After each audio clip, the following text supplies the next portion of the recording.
Warning: the following podcast show that you're about to listen to will include explicit language and content in which you, the members of the audience, may find offensive. Audience discretion is advised. Welcome to another episode of the Kim Hoang Podcast Experience. Yeah, boy. Where anything and everything is a subject matter on the show, and no subject matter is ever taboo. Damn, that's what's up, my G. And now, your host with the most, Mr. Kim Hoang. Bro, am I getting paid for this? Hello, aloha, konnichiwa, and all that good stuff, ladies and gentlemen of the jury. How the heck are you? This is your boy, Kim Hoang, the Asian sensation, rocking out another episode of, that's right, the world famous, yes, world famous, the Kim Hoang Podcast Experience. And we're coming at you live, once again, from the Asian Sensation Studios in the greater Washington DC Metropolitan Area. Now, a lot of you guys and gals are wondering, where is the Asian Sensation Studios? And I got to tell you, in the famous line of a very great movie of the 90s, it was called The Rock with Nicolas Cage and of course, you know, Sean Connery. You're on the need to know basis, and you don't need to know. That's right. So know your place. You know what I mean? It's G15 classified. Only a few people are allowed to have this right, and y'all don't. Maybe some people in my inner circle know, and it's cool, but y'all don't have the right to know that information. So that's a confidentiality between, you know, me, you, and the priest, you know, Father, Son, Holy Spirit. Amen. Okay, great.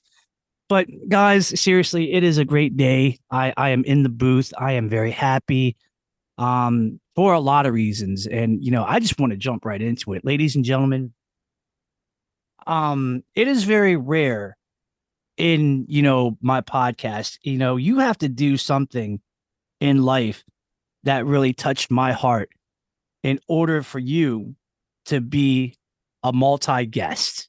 You know what I mean? It's one of those things where, like, you know, I just can't give it to you.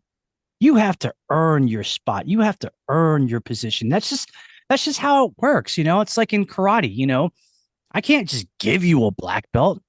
You got to earn that sucker. You know what I mean? That's just how it works.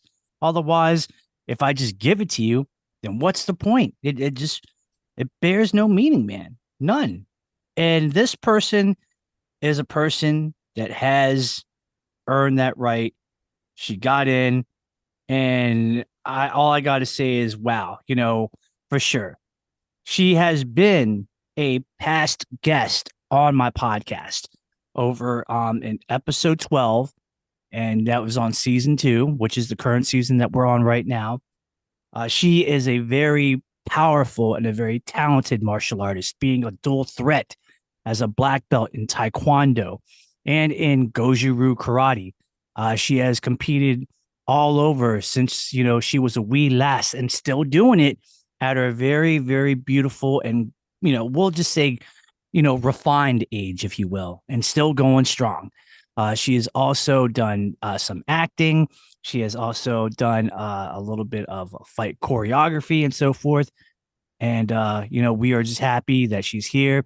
She actually competes in NASCA, which is a North American Sport Karate Association under Team Revolution.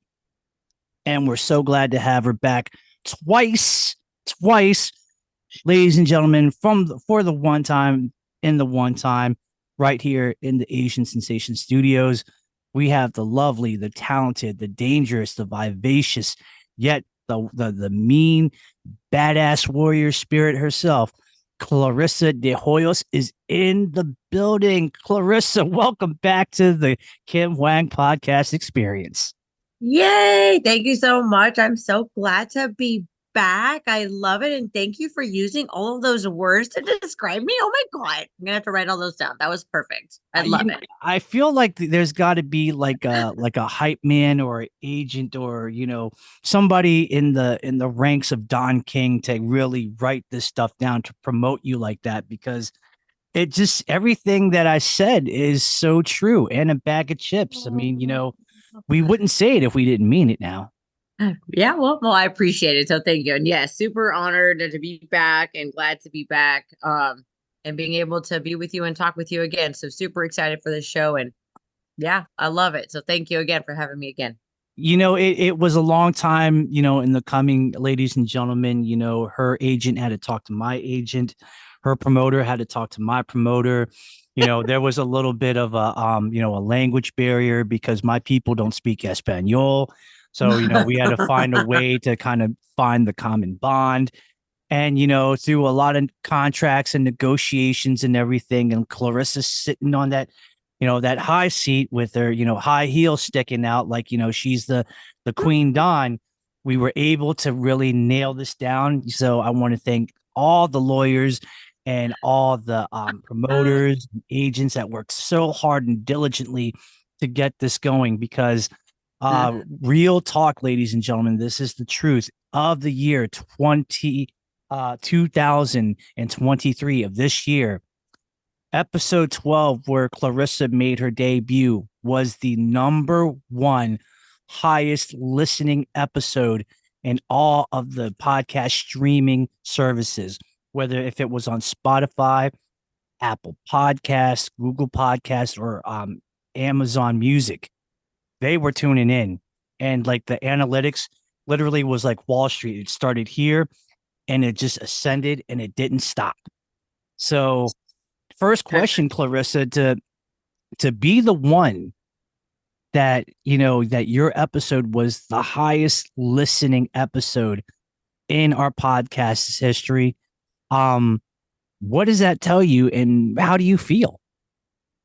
Like shocked. I was like, really? Me? Like, why was I like so interesting? Like, I would love to know, like, why did so many people listen? Like, why me? I was like, wow, I was shocked. Like, legitimately, I was shocked. I was like, oh wow, like our podcast had the most. Like, okay, cool. I was just honored, and I was like, I wondered, like, why? Like, why did ours do? Why did mine do so well? Like, I would be genuinely interested. Like, why? I think when it comes to people in general, when you have something of an ability or a talent, and you're just a person that is very active in speaking and very engaging, people get really attracted and magnetized to it. And it is only my theory. Like, it's not like a definite answer, but it is my theory that with your story and what you had to tell, people really were tuned in. They were locked in, and they were just like, "Oh my gosh, this Clarissa girl, we gotta hear about it because, yeah, the story's Yeah. good."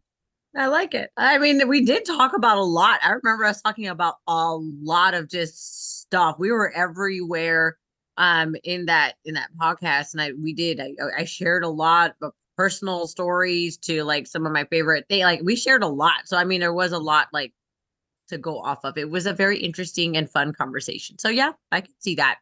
It was definitely a moment where it was like I was entering the unknown because it was the first time to really talk to you and to meet you like this. Mhm. So I just, in my opinion, I felt like, well, we don't know where it's going to go and what's Mhm. going to happen. I know that as a podcaster, I'm going to try to do my very best and see what happens. And for 2 hours and 30 minutes later, I mean, you can't get any better than that. I know that's crazy. When you told me the time, I was like, really? We talked for that amount of time? Like, wow. Like, Yeah, yeah. just You know thinking. what? I always say it like this. It's like two friends that reunite like for the first time in a while, and they just sit down, on a chair on the table, sipping on coffee or something, and just catching up on the old times, like time never really left them. And I Mhm. kind of felt like that was where it was going then. Even possibly now, so I mean, hey, the sky's the limit for this episode. I think there's definitely going to be some potential, and there's probably going to be some people that were listening then Mhm. who return back to listen to this, and we Mhm. might generate new listeners when it comes to this type of situation, because every story, every episode is different. So we just got to see, it's going to happen. But Yeah. yeah, 100%. I love it. but let's get into it. You had a heck of a year competing this year, doing a lot of competing in a lot of tournaments, some that were traditional, some that was NASCAR based. I remembered like the last one that I remember reading about, you actually took the whole enchilada, like you won it, like you won the thing. And I think like you kind of had like, if I remember the picture on top of my head, like there was like, I don't know if it was like a jacket or something that said that you Oh were yeah. yeah. The Pro Mac championships that were in Destin, Florida. Yes. I had to think. I was like, which one? Because Right. it was there was a lot of tournaments. But yes, the last tournament that we went to, Joe and I, it was the Pro Mac championships in Destin, Florida. Nice. And is that like just strictly like a traditional tournament, or is that kind of like a NASCAR kind of thing? No, it was like me personally, I'm not saying that's what it is or how it actually it is. But I think Promac, I feel like it's like the baby sister of NASCAR. A lot of Okay. the rules are the same. You see a lot of the people there, judges, a lot of them are the same. So I consider it like the baby sister. Don't quote me on that. I'm not saying that it is, but I feel it is just because of the similarities and the people that were there. Right. But the divisions were the same open division, same everything was there. But Oh, this was okay. the championships. Only a certain amount of people who scored a certain amount of points in their divisions were invited to go. Like you had to. Oh, sorry, my dogs. But you had to score a certain amount of points. You had to compete in a certain amount of tournaments to be invited to go. And then, so like I competed in 3 divisions, but I was only able to do 2 at the two, one, two, two. I don't even remember. I think 2 at Yeah, the we'll go tournament. with two. That sounds like a We'll just believable go with thing. 2. Yeah, we'll go So with I was two. only able to do 2 at that tournament because of how many points I had accumulated in those divisions. Even though I had actually done 3, I didn't accumulate enough in the other one. So Mm, what did you compete in? Like what divisions did you compete in that one specifically? at the Pro Mac Championships, Yes, ma'am. it was a traditional 18 plus women's traditional 18 plus traditional women's traditional forms. Now, when you mean traditional, was it just like strictly Japanese, or was it Japanese and Korean? It was Japanese and Korean. So I want to say Wow. open traditional, open. I guess you want to call it open traditional. So yeah, it Wow. wasn't strictly Japanese forms or strictly Korean. It was a mix. Right. Okay. Because there's some tournaments like it's just like, oh, this is forms with strictly Japanese, but this is also forms, but it's strictly Korean. That sort of thing. Right. Yeah, What? exactly. Yeah. This one that I did was it was combined, if you want to Oh, say it was combined. okay. Okay. That's cool. Hmm. And were there like in that specific tournament, was there like a CMX kind of a division, like a tricking division? It wasn't, I mean, it wasn't a specific like strictly CMX division, but you had like the weapons and the creative and the open and some of the flips and all of that stuff and the musical. Like so you had some of the open divisions that were in there. Right. Um so yeah, so you had it was a mix. Like it was an open, like what you used to like a NASCAR open tournament, divisions, weapons, music, creative, and then the traditional and then the sparring. When you found out that you actually won the first place and you were going to go compete in the grands, what was your initial reaction when when that actually hit your mind and you got that news and that notice? When I got first and I was gonna go compete for grants, just to Correct. clarify. I mean, also obviously like excited, like, okay, that's my first step. Cool. And the next step is to win grants. Right. Like that was like, it's like, okay, cool. I can't celebrate too early because the goal is grants. I've obtained one obstacle. Okay. We've reached it, done it, overcome it. Let's go to the next one and then get grants. So that was the focus. So obviously still excited, but grants was what I was focused on. But knowing that you were going to go into that process, I mean, like you just said, you were really excited. But how did you contain yourself, without like really going overload? Because it seems like you were really trying to play your poker face and really still stay in the zone. Because if it was me, I probably would have lost my marbles and went nuts and start screaming outside, the building, say, "I made it, baby! We going to Hollywood!" I love it. Yeah, I mean, again, I was obviously like still excited for like okay, like I did my first, I competed, and even then, one of the obstacles with these types of tournaments, coming from a strictly traditional tournament, at traditional tournaments like the WKF, there's no real time frame for our forms. But in the open circuit, we have a restriction when it comes to time. So my focus was for this division was I have to stay in my time frame. I only have 3 minutes, and I happen to do one of the longest forms ever, which is Super Impe. And I was like, I gotta make sure I condense it and stay in the 3-minute time zone or time limit. So that was really like the focus. And then once I hit that, and that took first, I was like, all right, cool. I can kind of relax, breathe a little bit, because in Grands, there's no real, they're not strict on the time. Let's rewind back a little bit. Before this specific tournament, how much time did you have to prepare for this? Like, I mean, Super Impe has been my form that I've been working on for forever. Like that's my form. Like I've been doing it forever. Okay. Now, again, going back to the time limit, I hadn't trained it to stay within the 3 minutes. And I got a hard lesson a couple tournaments prior. At one of the ProMac tournaments, I got disqualified because I went over the 3 minutes. And I just I did not think about that rule because I wasn't trained to stay within that time zone, because I'd been doing a lot of for team trials, there was no time limit. So I was just training the kata not to stay within the time. So then I went to the open, I got disqualified, and I was like, oh, we're not in a traditional tournament right now. So I did that to myself. Let's not do that at the championships. So Oops. yes. Yeah, big oops. Big oops. And it's upsetting. You can't be upset at anyone else in those circumstances, because I did it to myself. It's no one else's fault.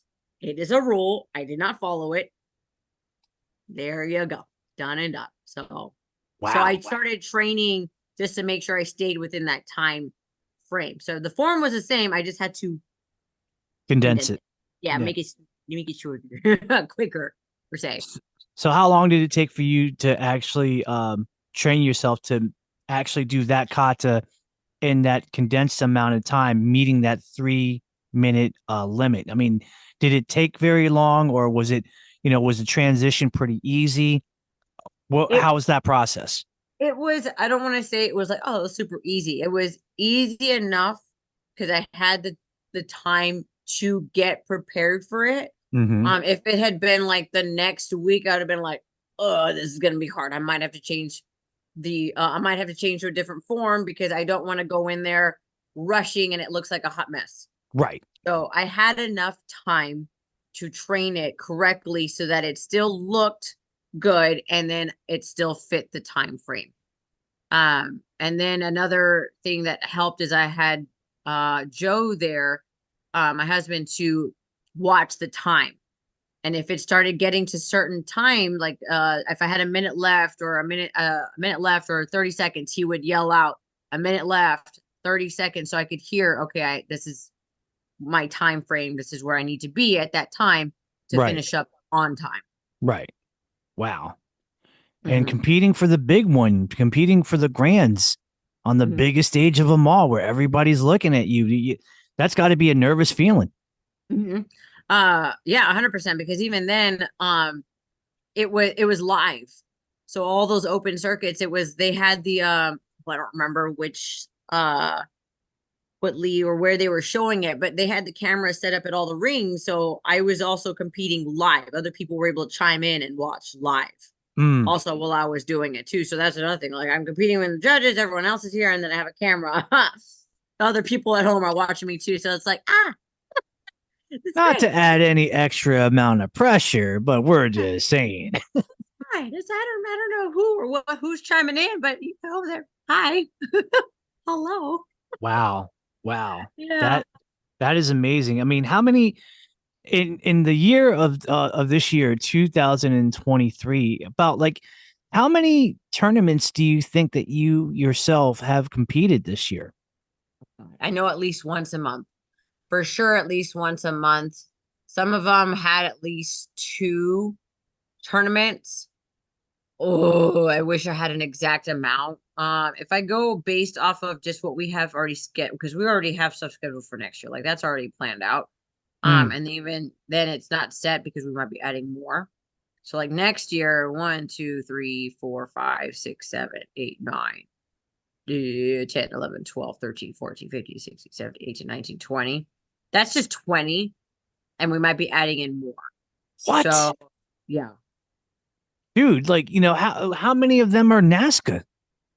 What? Two, three,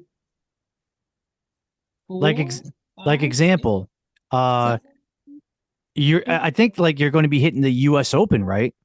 We're hitting the top NASCAR tournaments, like AKA US Open, Diamonds, Capital Classics, Quebec. What else?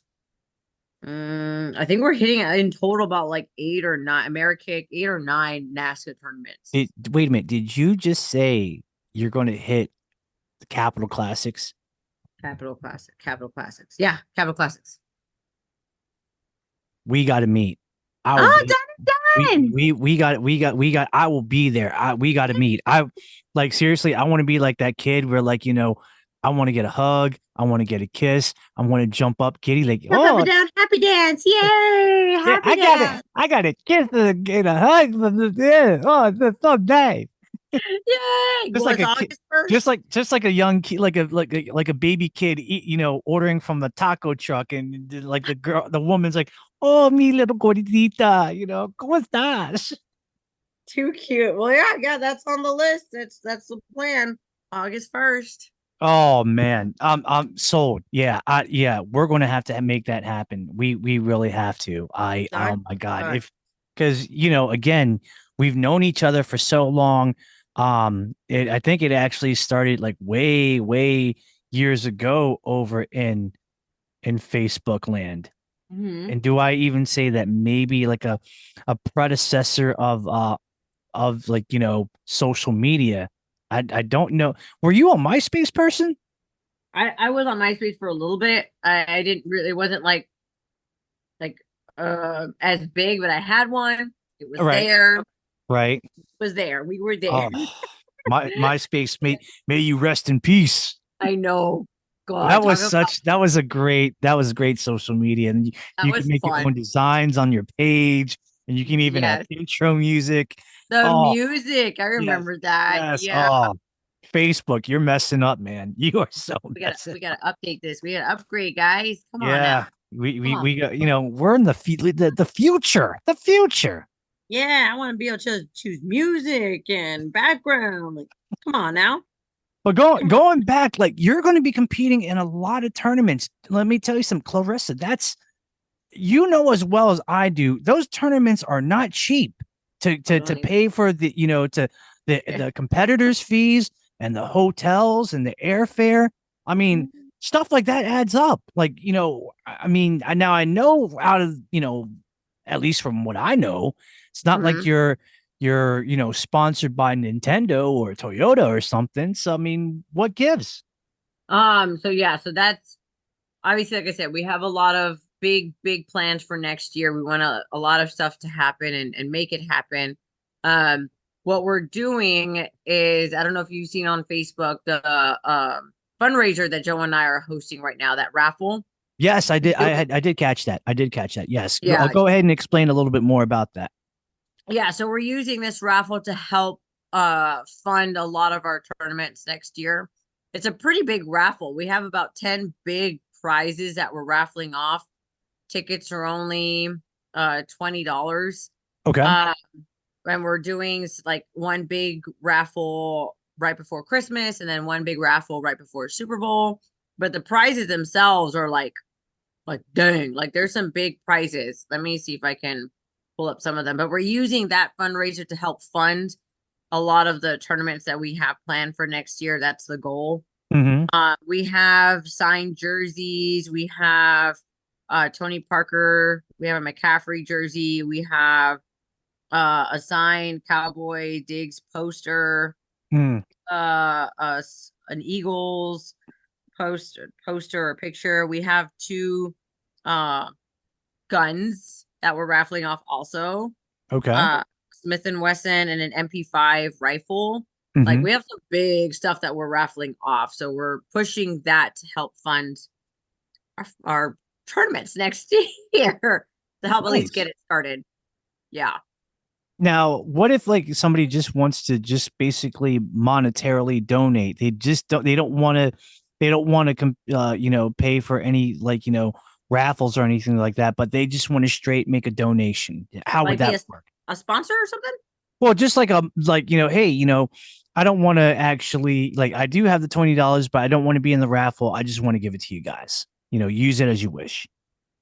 Well, I mean, all they gotta do is just reach out to either Joe and I, or we've been doing everything through like Cash App to PayPal to Venmo to Zelle, like whatever they got, I'm sure we have, and we'll make it happen. Like, so what is it, Facebook, to pay through Facebook also, like we'll make it work. So yeah, anyone who wants to like donate or help out, anything anything would help at this point, just to help us get there, because it is a pretty penny to just compete, let alone travel and then hotel and then obviously eating over there too. So Yeah. anything and everything helps. It would be greatly appreciated. Now, why don't you settle a stereotype? Because, obviously, as and as well as I know, obviously, like let's say in the NASCAR circuit, there are a lot of great martial arts teams. You talk about like Team Paul Mitchell, you're talking about Team Straight Up, and then of course, Team Revolution, Team AKA. But the stereotype that people say is that when you're actually in these specific prestigious teams, they pretty much cover everything in terms of like, your travel, your hotel, your competitors' fees for whatever divisions that you want to compete in. I mean, is that actually true, or that's not quite how that works? So I can only speak to a certain point about that. And then I can only speak about, like, if you want to say our team, I know every team does it differently depending on what team you are. For us, we get a lot of our competitors' fees taken care of, and then, or like our uniforms, like I don't have to, like, anything that I need as far as uniforms or weapons or anything like that. That's the gear, any like bags or anything of that stuff is taken care of for so that's there. It's just the other stuff, like getting to the tournament. Like I need to get there and I need somewhere to stay. That's where it comes down to. Wow. It almost seems like it's being a competitor in that, in that area of NASCAR or in general, that it's a lot.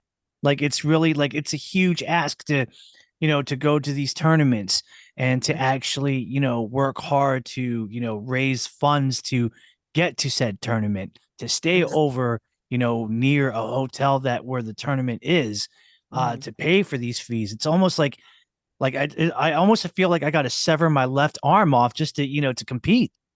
Like, here you go. This is, will that cover the cost? All right, cool. You can have it. It can only cover, maybe it might cover just a little bit of it, and for a portion of time. So we'll need the other arm eventually. Nice. Nice. Eventually. But yeah, I mean, it is what it is when it comes to the cost.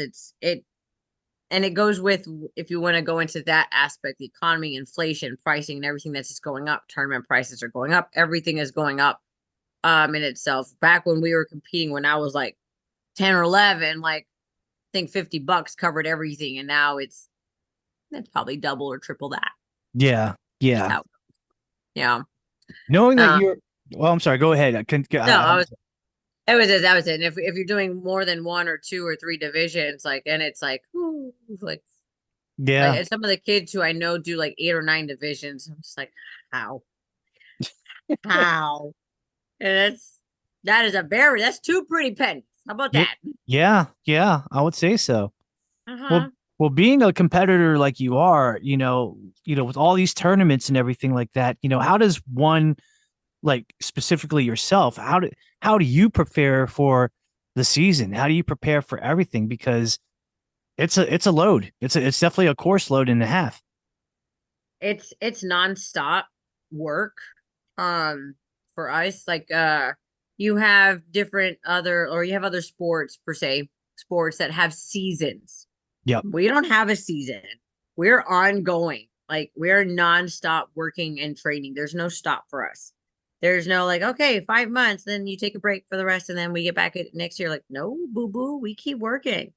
The grind never stops. So yeah, training hasn't stopped. It's even from the Promac, that last tournament. That was our last like official tournament, and we've haven't stopped practicing since. We've been practicing more now because of the goals that we have for next year. Right. What we did this year isn't going to help us achieve what we want next year. We need to put in more time, more work, and especially for some of the stuff, we have surprise divisions that we want to bring out next year. That's even more time that we need to practice. So it's like we've got to really put in the time and work and really dedicate that time, because if not, then it's not going to happen. What is your training schedule like? Like, how do you like balance everything? What do you do? How frequently is the training, and for how long? So I do strength training and conditioning in the mornings before I do anything. So I'll get up at about 4:30, 4:45 in the morning. What? Yeah, I got to. I have Can't to. do it. I'm already in bed still. Yeah, Call it that's why late. I was like, Hashtag laziness, folks. It's a bad trait. but again, that's why I was like, cut off time for this, maybe 10 o'clock. Because by 9:30, 10, I'm like, okay, it's bedtime, guys. Because I wake up so early in the morning to train for about an hour and a half. And then I start my day as far as like my work, my business. I'll train as far as kata, forms, routines for about an hour. Mm, And then if I have any other work or appointments, and then I'm done for the day. right on. So So what it's are the goals for next year in terms of like, your competition career? so the main goal out of everything next year, for me personally, out of all the tournaments, we have two tournaments that we're going to be going to. We have the first one. Let me pull up my list because this is how I am. We have the USA Karate US Open, March 29th through 31st. That is like big tournament because that's going to be a big indicator on how I will do at the team trials in July 11th in Louisiana. Okay. So those are my two tournaments that I'm focused on. So the US Open will let me know where I'm at, what I need to work on, how I'm going to do, because then I have March, April, May, June, 3 months to get ready for team trials in July. Because that is the goal for me personally, is working my way up to the team. Team Nice. USA. Yeah. Nice. Everything else is extra. NASCA, I would like to make a name for myself in the NASCA circuit. It would be nice. It is not like I must do this, but it would be nice because I've never been able to do it. I've never done very well in the NASCA circuit. It's just it is what it is, but I would like to work on that. I would like to make some kind of name. Well, I think there's two of your teammates that are already, doing that, especially in the women's division. Like one comes into mind, Amber Yeah. Shackelford. Like, is that Amber, is that her name? Rutherford. I'm sorry, Amber Rutherford. That's one. Oh, and yeah. then another one is Kaylin Kowalski. Yeah. Yeah. So yeah. They've really they've made a name for themselves and they're doing phenomenal. Amber is like gone, like she's just boom, like out of nowhere. She's just been like a little firecracker and doing amazing. Like I love to see I say young girls because I'm like almost 10 years older than them. But these young girls just come up and just make a huge name for themselves. And it's just like amazing to watch because these are the next up and coming women that are taking over and working the circuit. And I love it that women are still in it. They're still making a name for themselves and looking back at where they started and where they're at now is just like, it's amazing to watch. I love it. And I'm honored that they're part of my team too. Like, yay, they're even better. They're on my team. Even better. Any chance that, at least in the NASCA circuit that you're going to hit the Korean division? So I said surprise divisions. We're looking at doing Korean again. Doing Nice. because since they brought back Korean challenge. I don't know if you've heard of that. Yeah, That I they saw. I actually know. I went this year. I actually went to the Capitol Classics, and they Okay. had the Korean division, Yes. and I was really glad to see that because like I was like, wow, this is great because I think the Korean division should have its place, Right. you know, Yeah. and rightfully so. And to see that as a Korean stylist, it made me very proud. Mhm. It should have it if we're going that route with a Japanese, like Japanese challenge, the traditional challenge, Right. Korean should have its own like separate division also, as far as like challenge. Correct. There's no like modification, like it is. That's Korean. Like Yep. that, we're not changing anything. So I love that. Again, that's my background. My background is Taekwondo. That was my first style. So I'm excited to be able to bring that back and showcase that too. I just kind of want to see um how it works because I haven't seen it done. I haven't seen the division run. I'm very unsure about the rules. So AKA I will not be bringing anything because that's going to be my time to like ask questions to see how it's done, kind of see it before I actually like do it. If that makes sense. What I remember was it was Caitlin Vong and it was Gabrielle Dunn Rudolph Mhm. going head to head in the Mhm. Korean, division of that magnitude. And Mhm. both of them were competing at the same time, sharing the stage and doing their forms at the same time. So I think that's how that's going to play out. Okay. But yeah, That's but that's uh-huh. all I got to say about that. And before I forget, I want to congratulate you because I know that you actually had you passed your black belt exam in Taekwondo, being now a Oh yeah. sixth Dan. Yeah. Congratulations, Thank you. I forgot that felicidades. happened. Yes, thank you. Yay. Yes, Finally. finally. Oh, It's the finally happened. circle of Yeah. life. Finally happened. And we've been to fifth degree or four, I don't even fourth. No, I'm sorry, fourth. We were fourth degree for so long. It was like we were going to six because so I was supposed to originally belt test back in 2019, but that's when this whole fiasco when I broke my arm happened. So it was like, Yep. no, Yeah. not happening. We're just gonna wait, put it off, and it was just we put it off way too long. So that's why we're six now. But it was like finally, Right on. No, I finally. was when I heard about it and I saw the news, I was very happy for you. I was like, yes, yes, mi amiga, yes. Thank you. Yay. Yeah, super Absolutely. excited and glad that me and my brother again were able to do it together, and my family and everyone was there too to be there. So yes, it was a great event. It was a good time. Nice. So Mhm. how's life in the professional world, in the working world with your business? How's that going? Stressful. It's been What? stressful, but in a good way. In a good way. I'll say that. Good way as far as like just staying busy, getting it running, getting it going.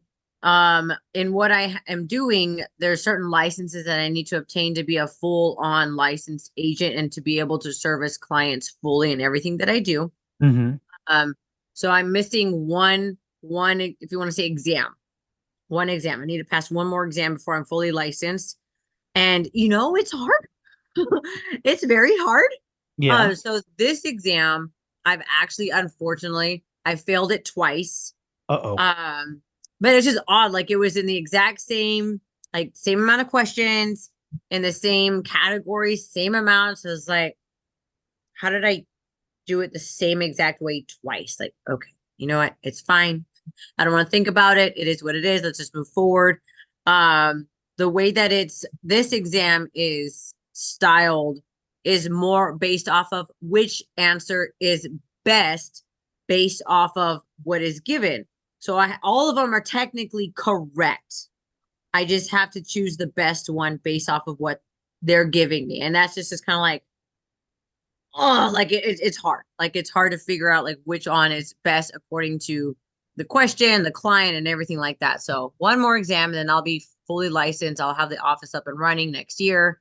So excited about that because that's coming. Just taking time. That's all it is. It's just time that we got to get through. Now, for those that may have missed it or don't know, explain to everybody, what it is that you're doing and what is it that you're offering. Oh yeah, yeah. So I'm looking to be basically what I like to call a financial coach. A coach in helping families or people with their finances, making sure they're on the right track, they're getting everything set up, retirement, if they need a budget plan or get out of debt plan or whatever the case is, they want to start investing. Like that's what I'm looking to do and help people and just kind of coach them on that because I mean we all need it. We need to be Right. coached on it. That's something that we're not taught growing up. It's not really educated properly in the school system, and we're not taught really what, who, or what, or how it works, how money works. And we're kind of just thrown out in the real world, like, hope you figure it out. Bye. And then by the time high school's done, we get credit cards and college loans. And like, if we don't do it right, we're just setting ourselves up for failure. And that's just because no one knows, we're not educated. And so what we're doing is really trying to get out there to educate people and all of that and help them so that they set themselves up properly and they don't have to work till they're 60 or 70 if they don't want. Like you can retire at 40, 50 if you want and you have enough money, and that's not a worry anymore. If that Right. makes sense. Like that's Yeah. that's what I'm trying to do and what we do and what my goals are for San Antonio and looking to expand and just help people with their finances and give back. Nice. So Uh-huh. when everything is said and done, and you got the official business on lock, even though I Mhm. think you still have that thing going, what would be the name of said organization? My business will be called Rise Above Financial Services. Nice. Uh-huh. Yes. And then once you actually, like you said, once you actually pass that last exam, Uh-huh. then like when do we start to see it be put into full effect? Oh, you will know because I'm gonna put it out there. It will not be a secret. Like I'm gonna go live as soon as I pass. Like I'm gonna have the paper and everything. Like I did it. I'm ready because as soon as I pass, I'm ready to go. I can start helping people because so I'll put it out there. I'm here. I'm licensed. I can start helping clients and I can start doing all that stuff. I mean, I can start helping people as of now. I just won't be the actual like agent as of yet. I have to get them with someone else who's licensed. But I can still do all the other services. What I can't do right now is the investments. Right. I can't do any of that yet. But everything else I can do. But yeah, it won't be a secret. It'll be out there. I'm gonna let people know I'm licensed, baby. So yeah, I can't wait. I can't wait. What made you get interested in that? Because there are a lot of people when they hear that they're just like, oh man, that's more of a career move than an interest move. But I know that you were really interested in doing this. So what sparked the idea to take on such a challenge like that and to say that's what I want? Like, how did you come up with that? I love that question. So it kind of fell into my lap like out of nowhere. Like this opportunity just came honestly out of nowhere. Um, my mentor, he found me on Facebook and we just got to talking and just started just talking about everything. And it was like, like, hey, like is this are you like what you're doing right now? Is this something that you see yourself doing 5, 10 years from now? And I was like, honestly, like, no, just because of looking at like finances and benefits. I gotta start adulting now. We gotta start looking at some of those things that are necessary. Because I'm getting older. I'm gonna have a family soon. Like I have to have these things. It's not just me. She was like, oh, we then let's meet. Let's talk. And we got to talking and he showed me what he does. And it's like, you maybe would you be interested in learning? And I was like, absolutely. I want to become a client because I need all this stuff. I don't have any of these things for me. I don't have benefits. I don't have anything set up. I have nothing to my name. I don't know anything. I don't know how money works. So that's when I first started as far as like why is because I needed it for myself. And if I could learn for myself, I could probably help other people around me or vice versa. If I don't even know how this stuff works, who else around me doesn't know? Right. So I started helping my family out, help my dad, my mom out, making sure that they were taken care of and my brother. And I was like, you know what? I need to do this because if my family, my people don't even know, who else doesn't know? Right. Who else can I help? So that's honestly why I started because I wanted to learn. And then I saw it as an opportunity to be able to give back and teach and coach other people. I love teaching, I love coaching, I love helping, from everything that I do, martial arts to my business to however. If Right. I know it, I want to be able to teach it and give back.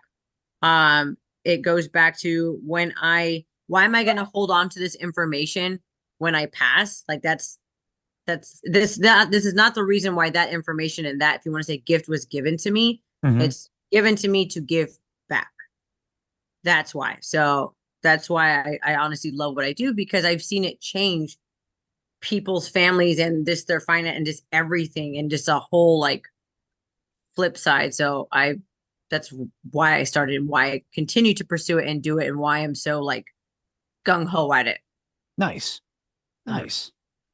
Well, I mean, it definitely sounds like you're heading in the right path and you got the right mindset. I don't doubt that you will pass this last exam. And when you do, I am looking forward to the live. I want champagne bottles popping. Oh, I want you everything. to, I want you to dance to some music that that it makes no sense to, but you're going to dance anyways. You know, Love it. you know, There's I, gonna be happy tears. I'm gonna be crying. I'm gonna be a mess. We're gonna be like, oh, we're gonna be like, it'll be right then and there. It'll be a raw, like, this is it. I'm a mess, but I'm happy because we finally did it. And nice. I love that people have kind of followed my journey in this.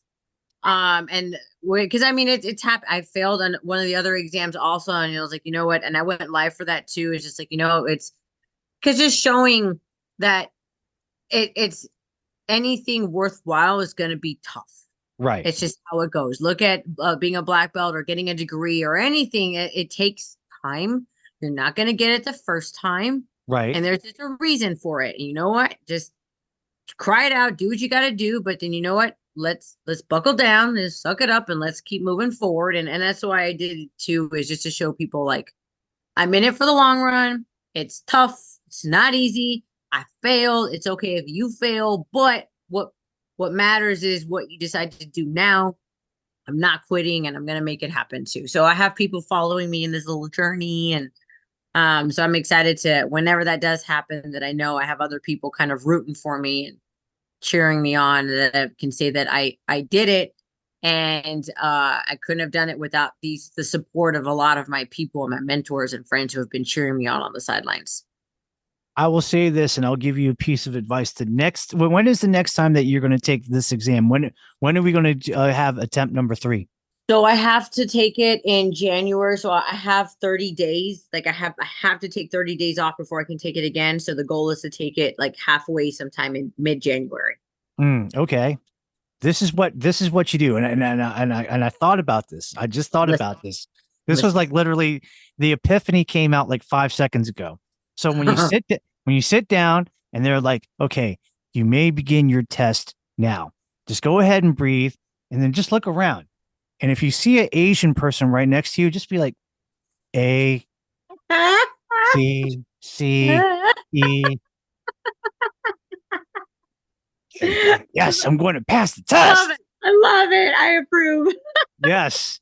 I mean, if I don't care if he's Chinese, if he's Japanese, if he's Vietnamese, you're in. Done and done. If he's Filipino, he probably drank the night before. Don't trust it. You know what I mean? If he's from Thailand, you better stay away because the spiciness of the food, that BO problem is kicking. Well, in that case, if I go in and there's someone not like that, like not sitting next to me, and be like, I'm sorry, I have to reschedule. I can't take this test right now. I can't do it. I'm gonna have to reschedule it. So let's just do this tomorrow. Yeah, for sure. For Okay, sure. done and done. Done and done. I can make this happen. I love it. Yes, there Love you it. go.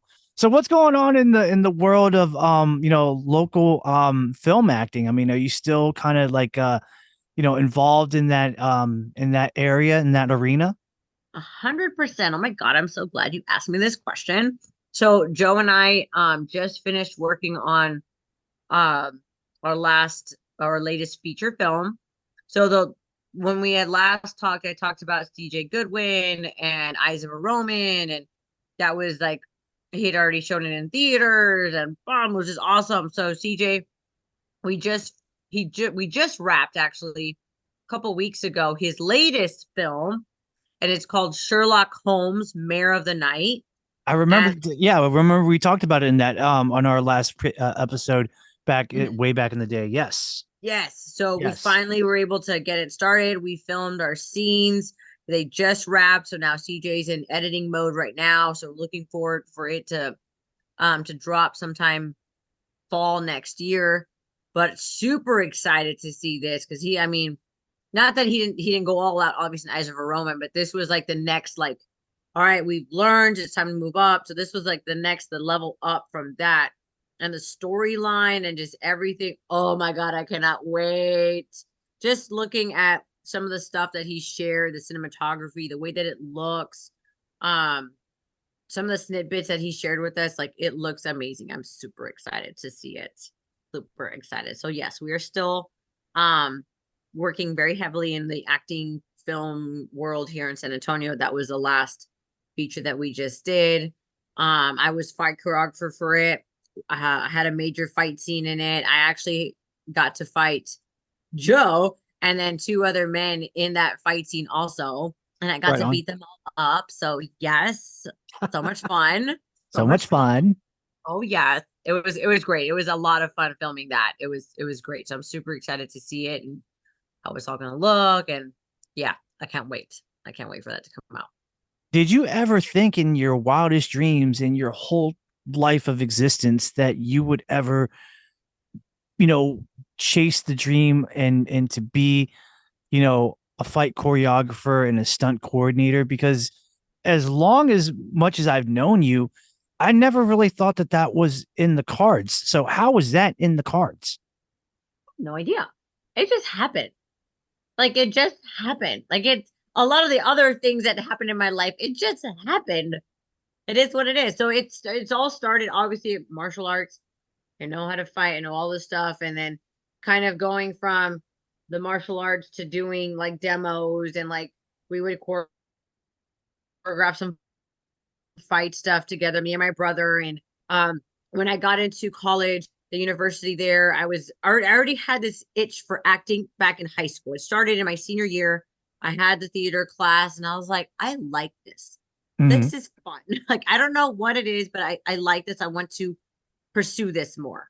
Right. Um, so and when it came to the university, that was one of the first things was like, where's the club or where's the acting club or what do I wear? Where do I gotta go? Right. So I was introduced to acting in the what we call it, the practicum and being a part of the other projects there in the university. I was working in the theater also. So I was like I was, one of those kids. I was in it 100%, 24/7. I lived in the green room basically, building sets, helping other like seniors with their projects, whatever it was. Like I wanted to learn as much as I could. So I kind of like immersed myself into that world to learn.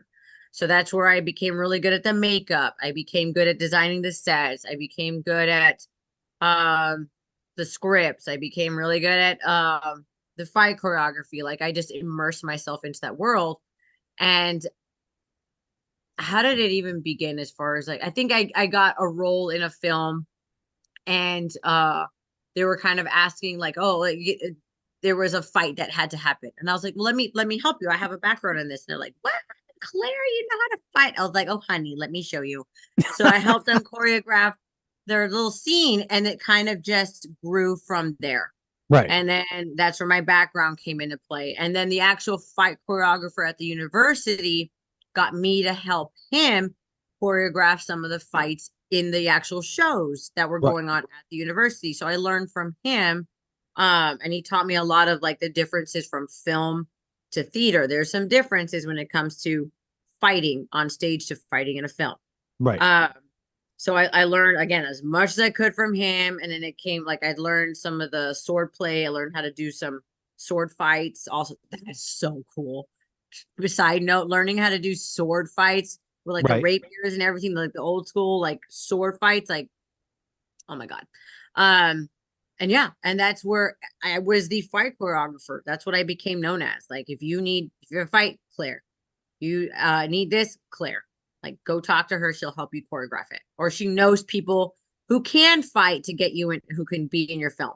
Right. So it kind of just started there in the valley. So there's a community college and the university. So I became that for both. So the community college would hire me on to help with their fight scenes, and then the university would hire me to help with theirs. So I just became that down there in the valley.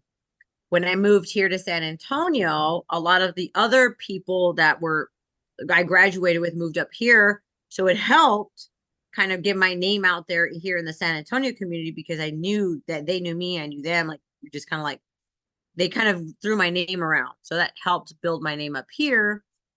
And then it just happened, a film that I was working on, they had a mixer.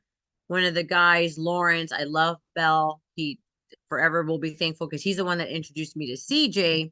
And that's how I got to know CJ. And it just went from there. I want to pick your brain on something, because there's a lot of debate with certain people that say, oh, doing a fight scene, that's easy as solving the math problem of 1 + 1, which I tell people that is definitely not the case. So that being said, when it comes to making a fight scene, what is required, what are the do's and don'ts, and how can you actually make a fight scene successful, at least to the point where it's like, okay, that looks good. Okay.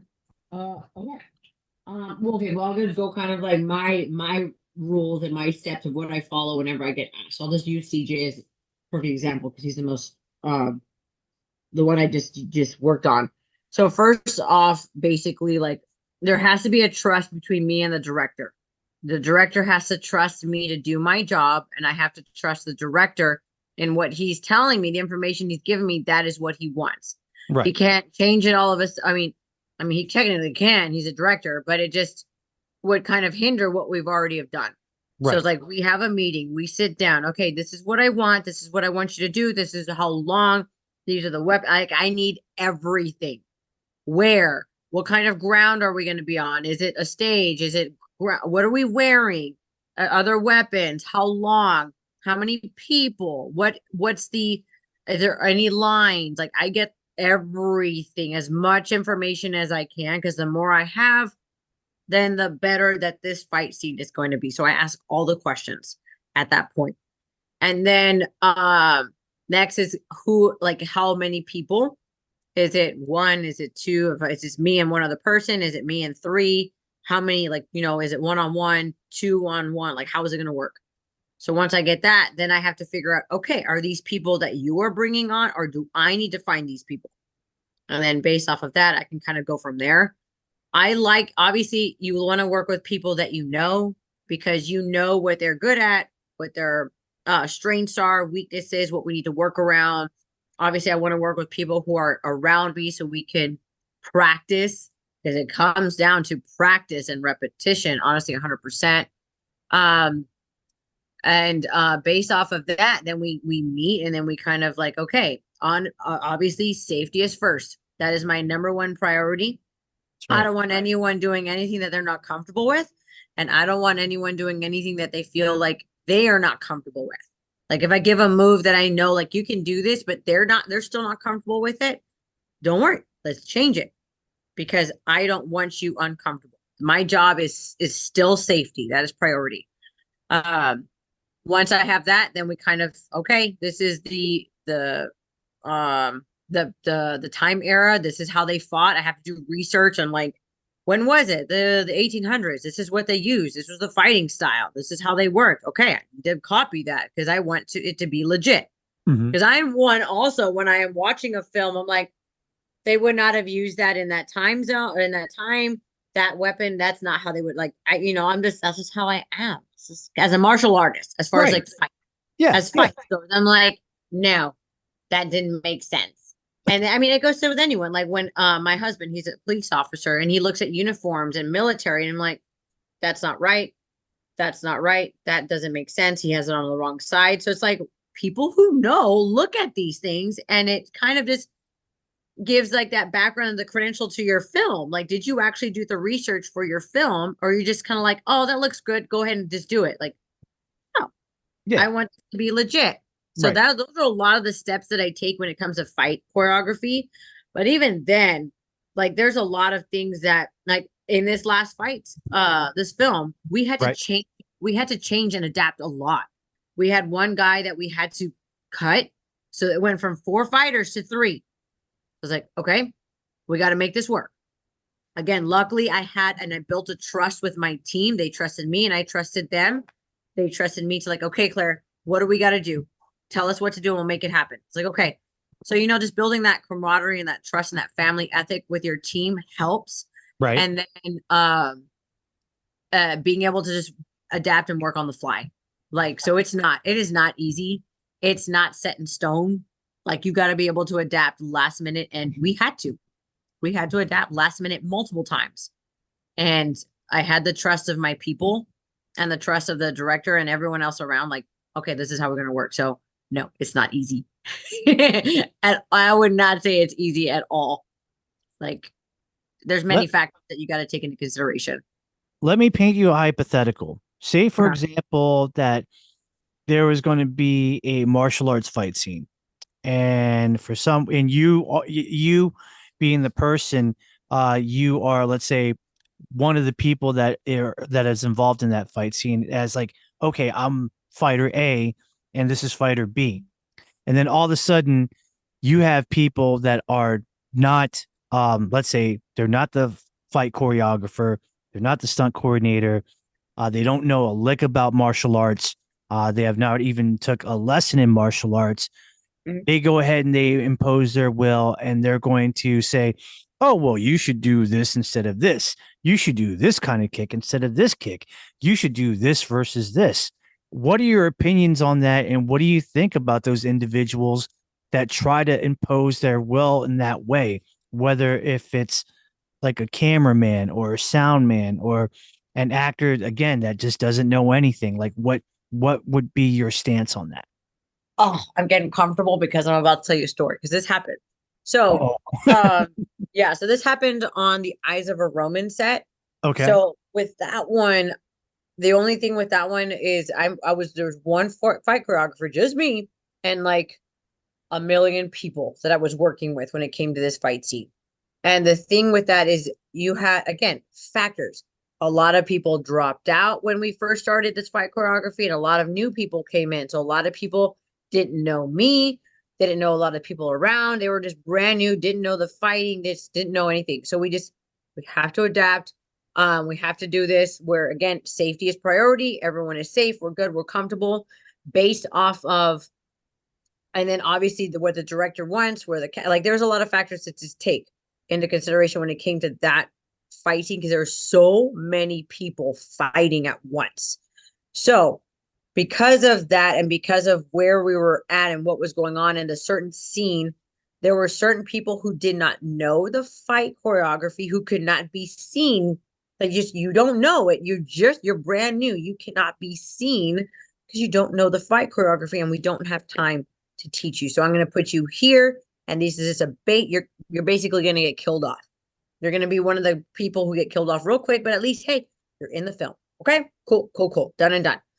But this individual wanted to change what I had given her.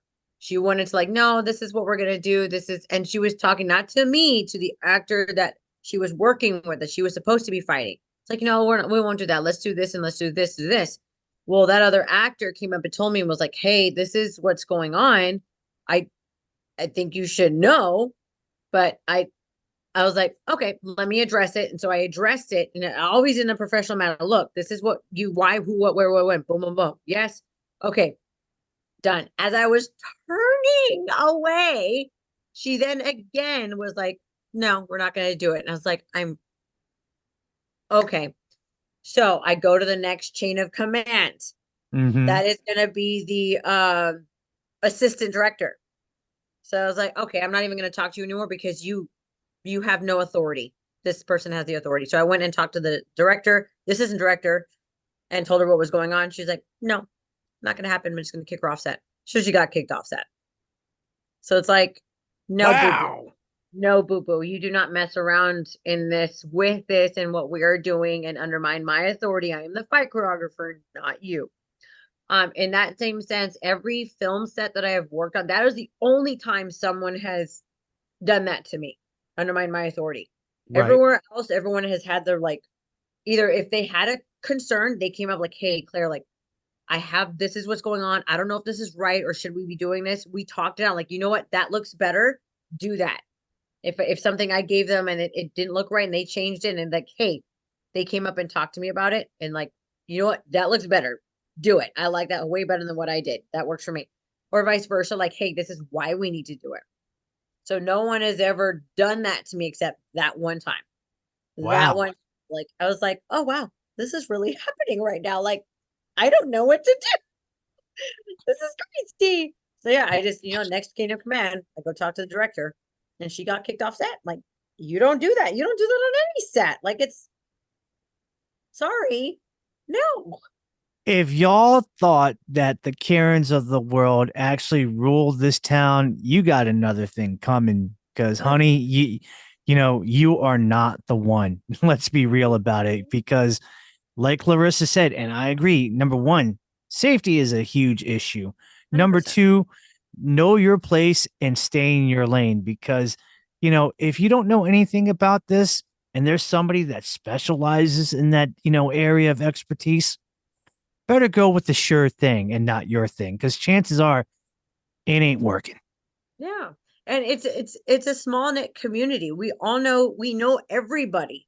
So she more than likely, and there's a lot of well-known actors that were on that set.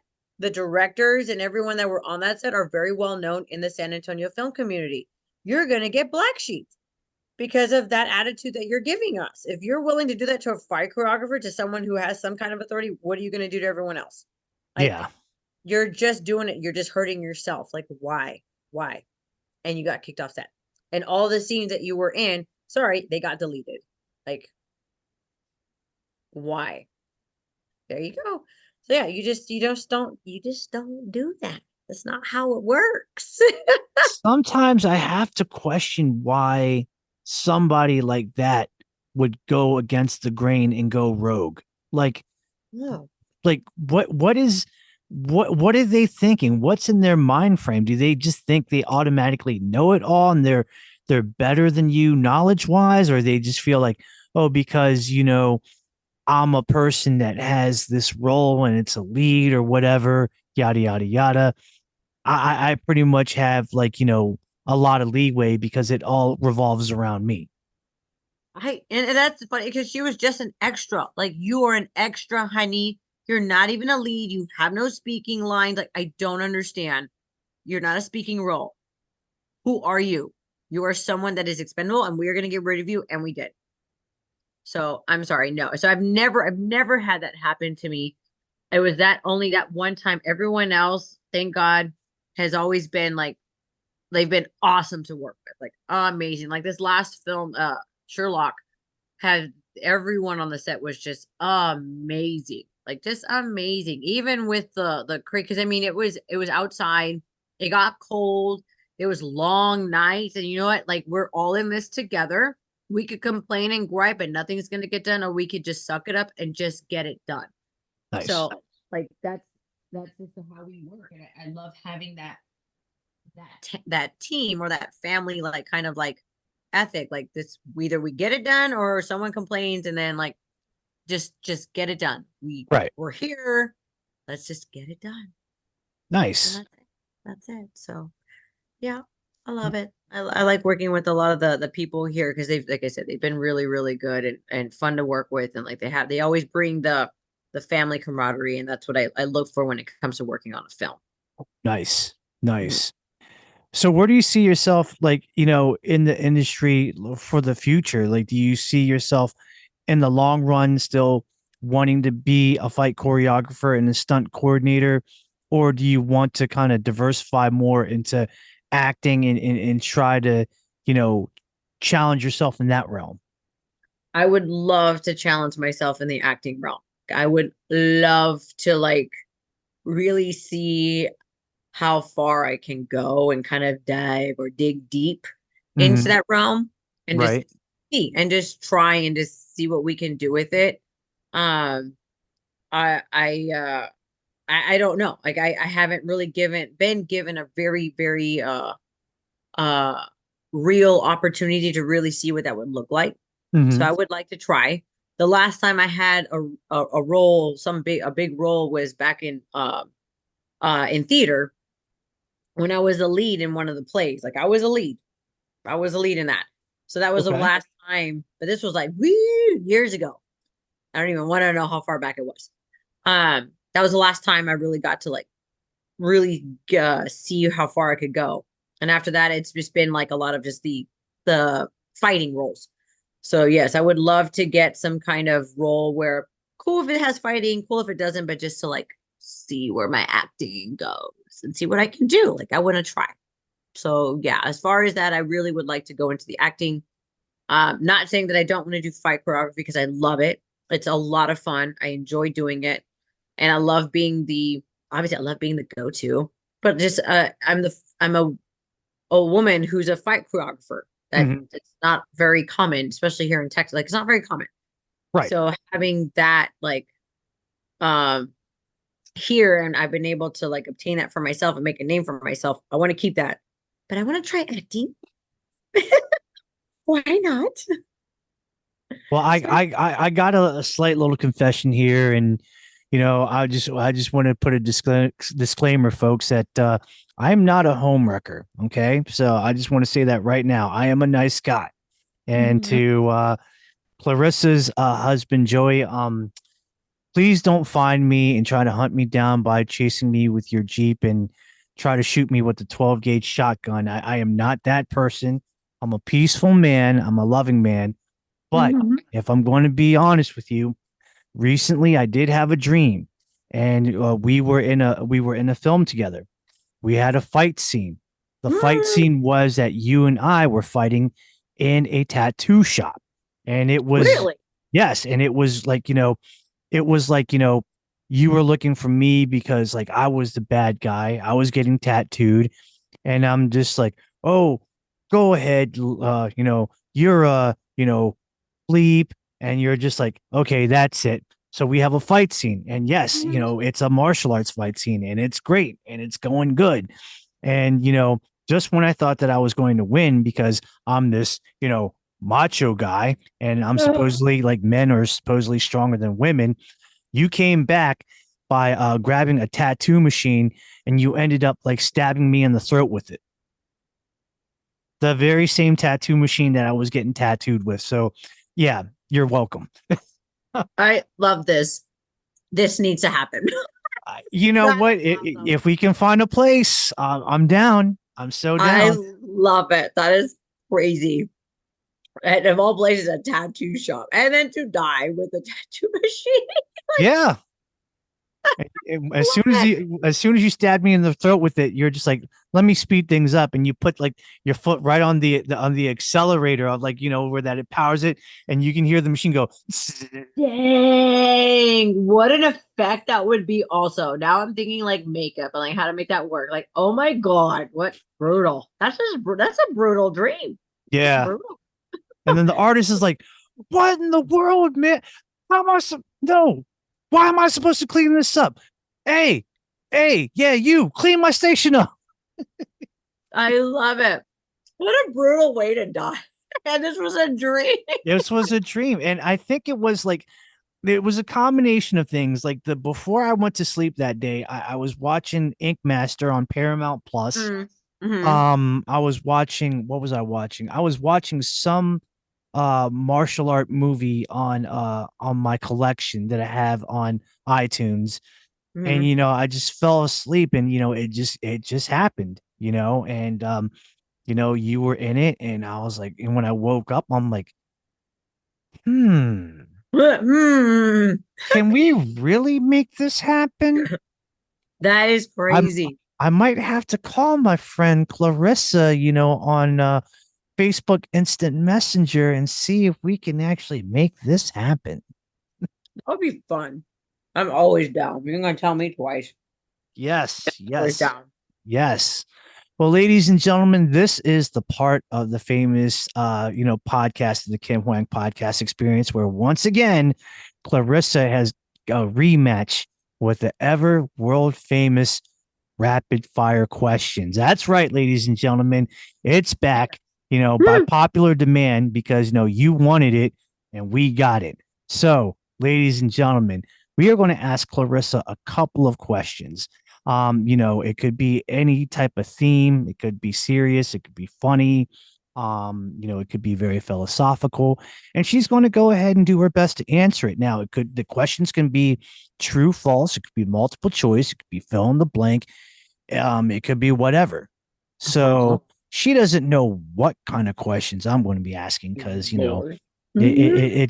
is what it is, Yeah. so Yeah. so and I got to say, Clarissa, you did very well the last time. I really have to say it. You really did well the last time. Thank you. Well, let's try and keep that record going then, shall we? Okay. All right. Well, ladies and gentlemen, it is Clarissa DeHoyos of San Antonio, Texas, home of the Heartbreak Kid, Shawn Michaels, versus rapid fire questions.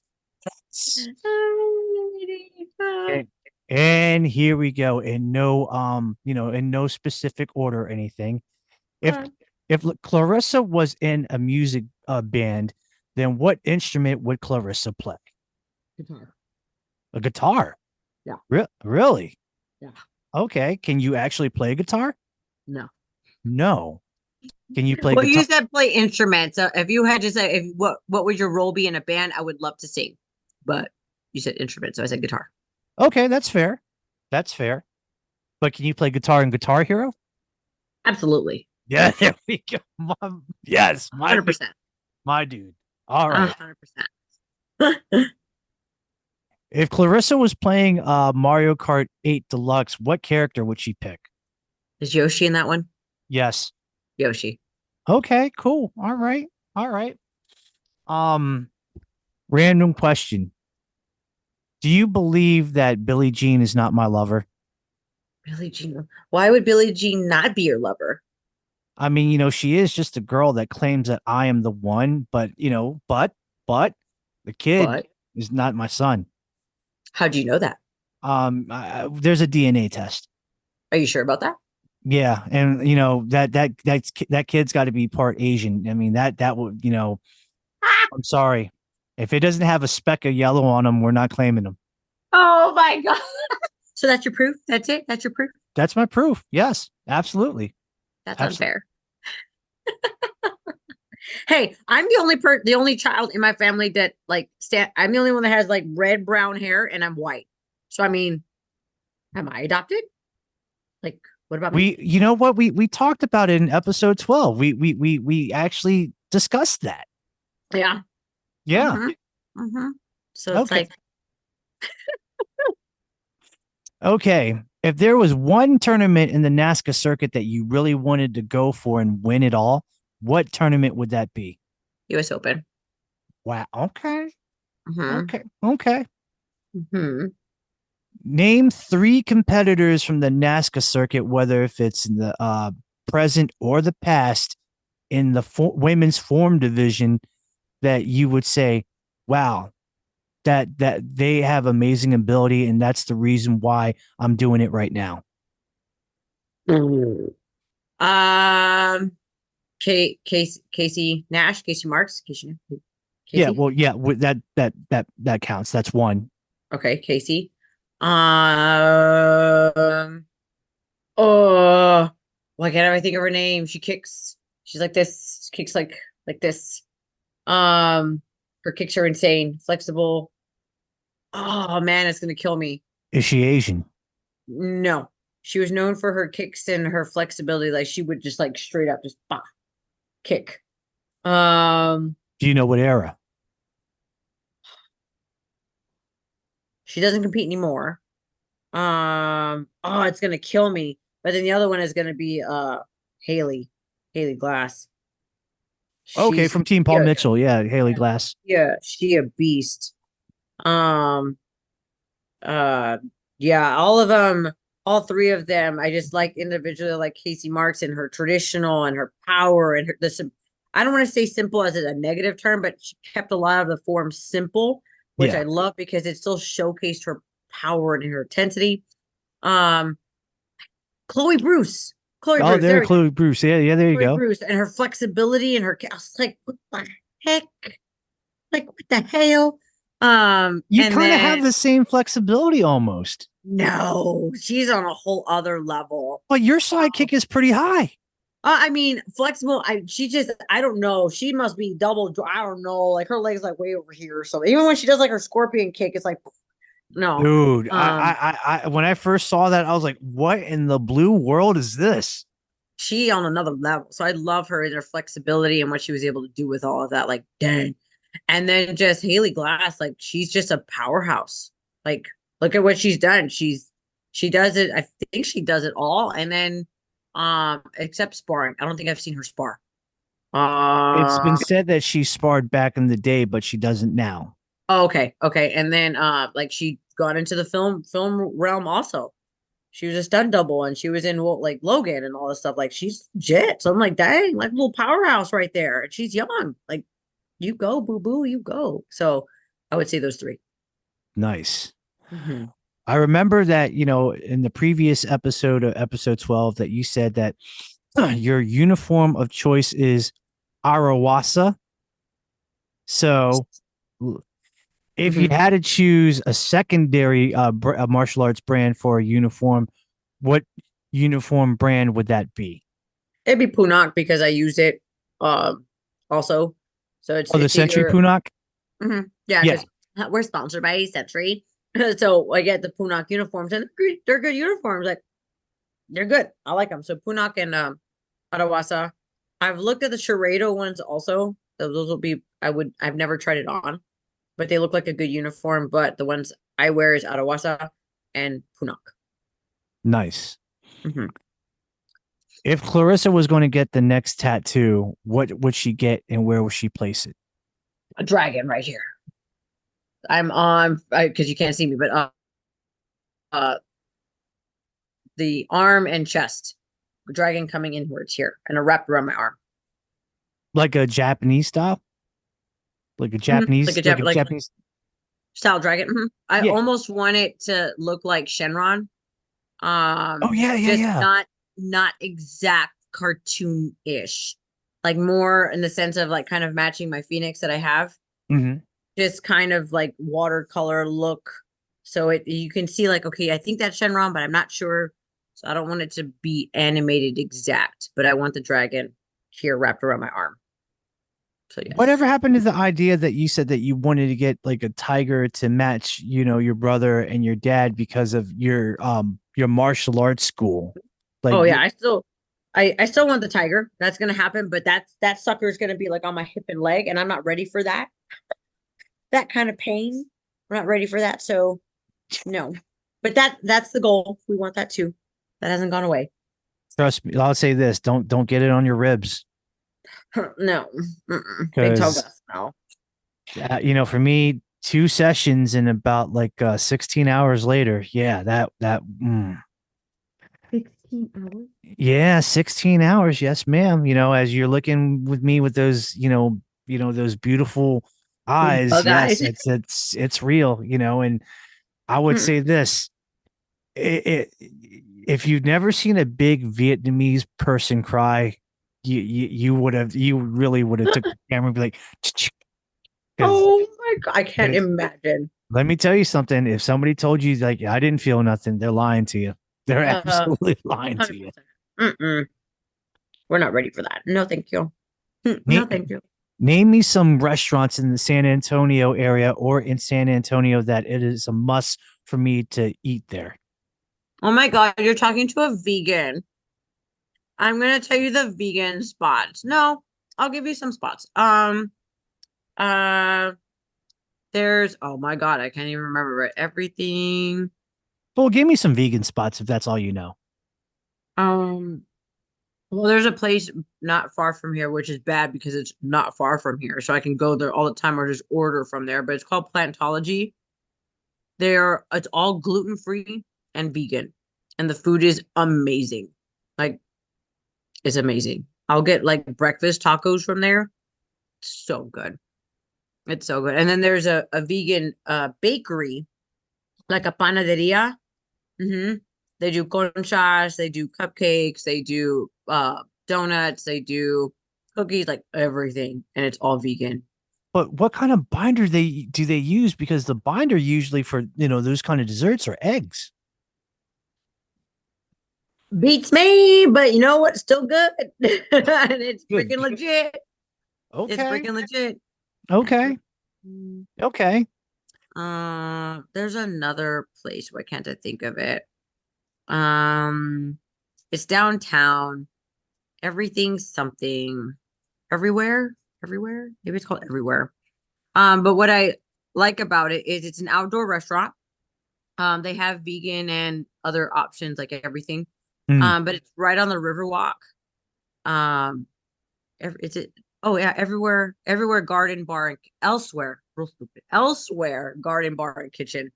It's legit. Like I love. That's where I had my birthday party. It's all outdoor. It's super cute. It's decorated. There's a lot of places where in around there they have set up where you can take pictures. The food is good. They have drinks. Like it's really nice, and it's right by the river.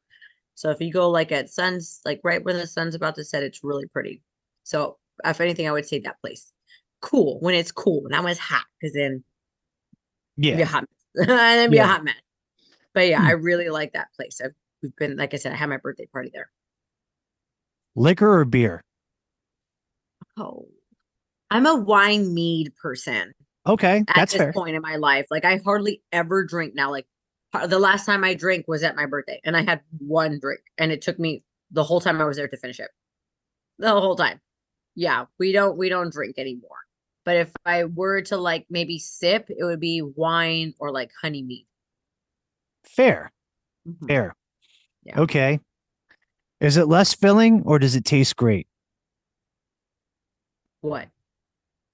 That's the question. Is it less filling or does it taste great? It tastes great. Okay. Okay. Not mad at that. Okay. I'm like, we'll think positive and it tastes great. Yes. 3 of your favorite all-time video games. Mario Kart, um, GoldenEye. This is the Nintendo Yes. 64. Um, Love Goldeneye. oh my God. Well, then going a little further back, Super Nintendo, Super Mario. Oh, Super Mario World? Mario World. Super Mario World. There you go. Okay. Okay. Yeah. I'm old school. We old school. What is a must when it comes to competing in martial arts tournaments? What is like a must accessories and a must have for you to be there? Like for me, what do I need to bring with me in order to be ready to compete? Right. Or just to kind of get yourself like calm down before like the calm before the storm kind of thing. I have to have my music. So I will hurt myself if I don't have my AirPods or like my Beats or whatever the case is to listen to my music because I need to listen. I need to kind of like zone out and turn everything off. Can't hear anything. Go in my own space, go away from everybody and just kind of like get into the zone. Um, and then I would have to say having my husband there. He's kind of become my calm, helping me kind of get things together. He doesn't even have to like say anything. Just him being there kind of helps me like, okay, I know where I'm at. I'm good. Kind of helps me like what's it called? Ground myself. Mm.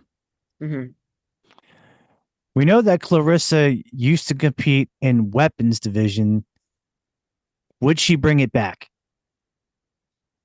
It's a surprise. Okay, I'll take that. Well, ladies and gentlemen, we're just going to take that answer. We can't, all the good magicians don't reveal the secrets of the trick. So Mhm. we're just going to have to watch and find out, and you can actually get it on pay-per-view for $49.99. And you can pay my Cash App for that. I got you. Send it to my Cash App. Thank you. Nice, nice. If commas were never if commas were never your weapon of choice, what weapon would you have competed with? So I used to compete with the size a lot. Actually, me and my brother did a team form doing the size way back in the day. So it'd probably be size if I wasn't doing commas. Hmm. Mm-hmm. Okay. Very good. Very good. 3 of your favorite martial art movies of all time. All the Ip Mans. Really? Well, Ip Man, the first Ip Man is hands down like best. It's gonna be like That my was a favorite. solid movie there. Yeah, Ip Man. Like, I'm sorry, that's my favorite all time like martial arts movie. That's I can't. It's so good. God,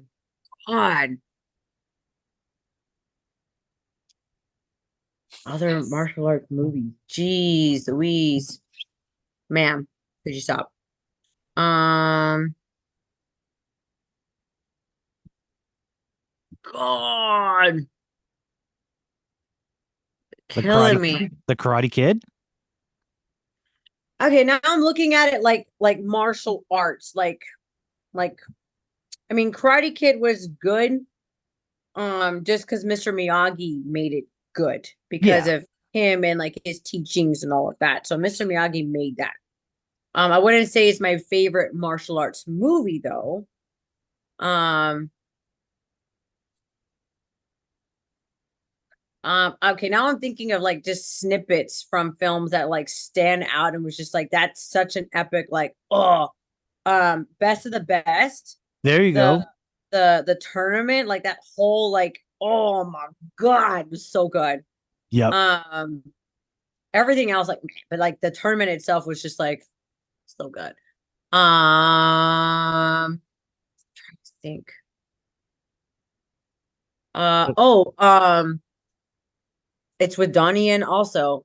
Uh, the Oh, it's gonna kill me. It's with Donnie Yen. Uh, Flashpoint? yes, Yeah. yes. Holy guacamole, Batman! That fight, Harley, stop it, child. That whole fight scene was so legit that they were really going at it. Like, it was amazing. Yep. I love Donnie Yen. I think it's just because Donnie Yen. I love Donnie Yen. Nice. He's good. He's so good. So yeah, but Ip Man is gonna be my top, like, number one. Top. Nice. Did Jackie Chan do his own stunts? 100%. Nice. 100%. The poor child, I don't even know how he walking after all the breaks and stuff that he's done. He crazy, but I mean, it was legit. A lot of his stuff was legit too, as far as like Meals on Wheels. When he did that fight scene with Benny the Jet, like Yeah. that was legit. Like, oh, so yeah, a lot of Jackie's stuff too was so good, just because he did his own stuff. DC or Marvel?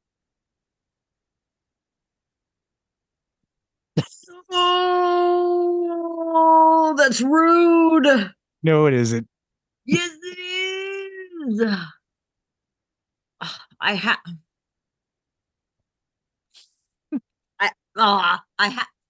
I have to say DC, just because Wonder Woman is like my all-time fave. Like, Okay. she is That my person. Like, she is my favorite super. She's just my favorite.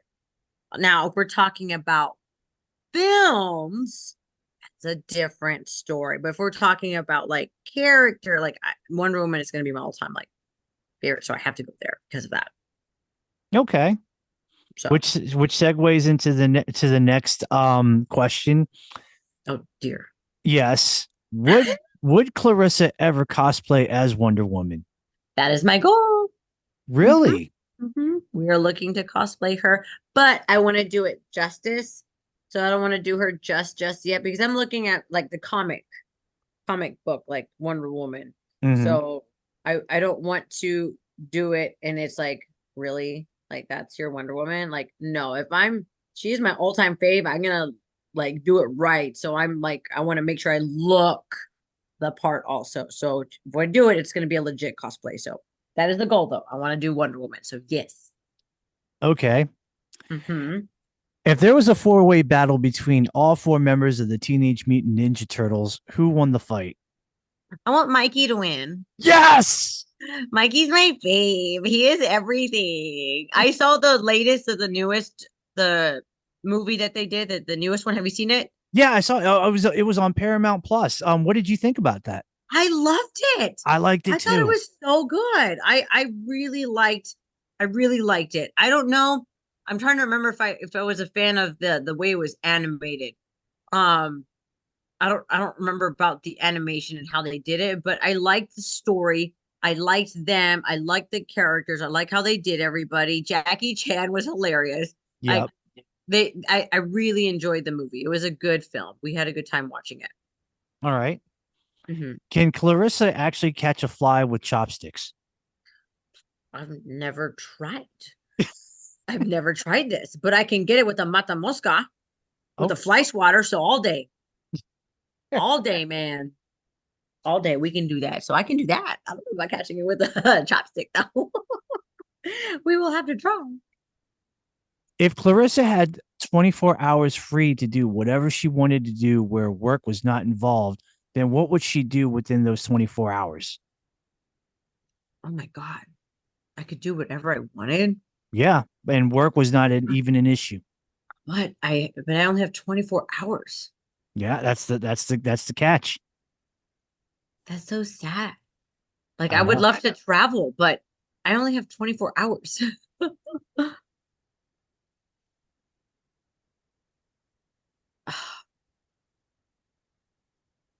Only have 24 hours. Like, oh my I God. know. I Well, if mean, we're going off of like quick stuff and I only have 24 hours, um, I, oh, so one of my favorite things to do of late, but we haven't been able to do it, is Joe will go on the bike and ride. I would love to just ride. Like, I don't want to think about, if we're not thinking about work, I'm not thinking about stress. Like, that's one thing where it'll help me just de-stress and I kind of just forget about everything. And it's just, let's go for a ride. I don't care where, I don't care what, it's 24 hours. Let's just go somewhere. Like, we're keeping it simple. That's it. Because otherwise, if I could just do whatever I wanted and I didn't have 24 hours, I would say, let's travel, like actually fly and go somewhere. So, yes. nice. Mm-hmm. Besides the usual kata that you perform at in tournaments, name another form that you like to perform.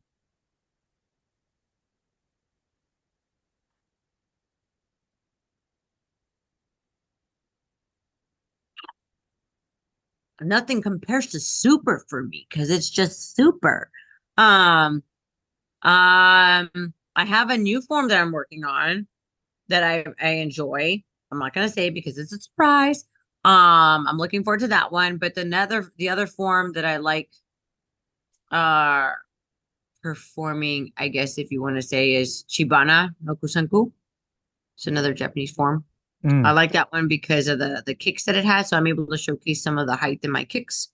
Because in Japanese, a lot of the stuff is very, I don't get to showcase my kicks at all whatsoever. So, but in this one, there's some side kicks that are pretty high. So I Okay. can do it. I thought you were going to say something like Gion or Unsu or something like that. The other one that I'm looking at is Moon Moon, the Korean form. The one that Jeff did it recently, and this is all thanks to Jeff Doss. He did it at, I forgot what tournament, and we were watching it here, and he performed it on stage, and I was like, oh my God, like that's beautiful. I want to learn it. So I've been practicing it. It is hard, super hard. Do you know what it entails? Like, Moon, have you seen it before? Do you know what it entails? I've seen it maybe once, but all I remember from Jeff Doss is that he would always do uji.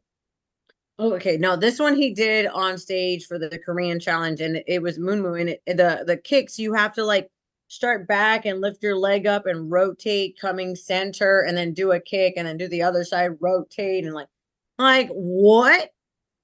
That it was amazing. So that's one I would love to perfect. That would be awesome to see if my kicks can, if I can do what Jeff Doss does. Jeff Doss, you need to hook a sister up. You know what I'm saying? Just say it. We're on the same team, so You're on the yeah, same team, so you got no excuse. yeah. Open the playbook. Let her inside. Let her see the secrets of the Yeah, the training scrolls. secrets to get this, because oh my goodness. Hey, she'll bring Yeah. you a puffy taco if you just if you let us just learn the stuff. Just saying. Just Done saying. and done. Done and done. Mm-hmm. If there were 3 states in the United States that you would like to visit that you'd never been to, what would they be?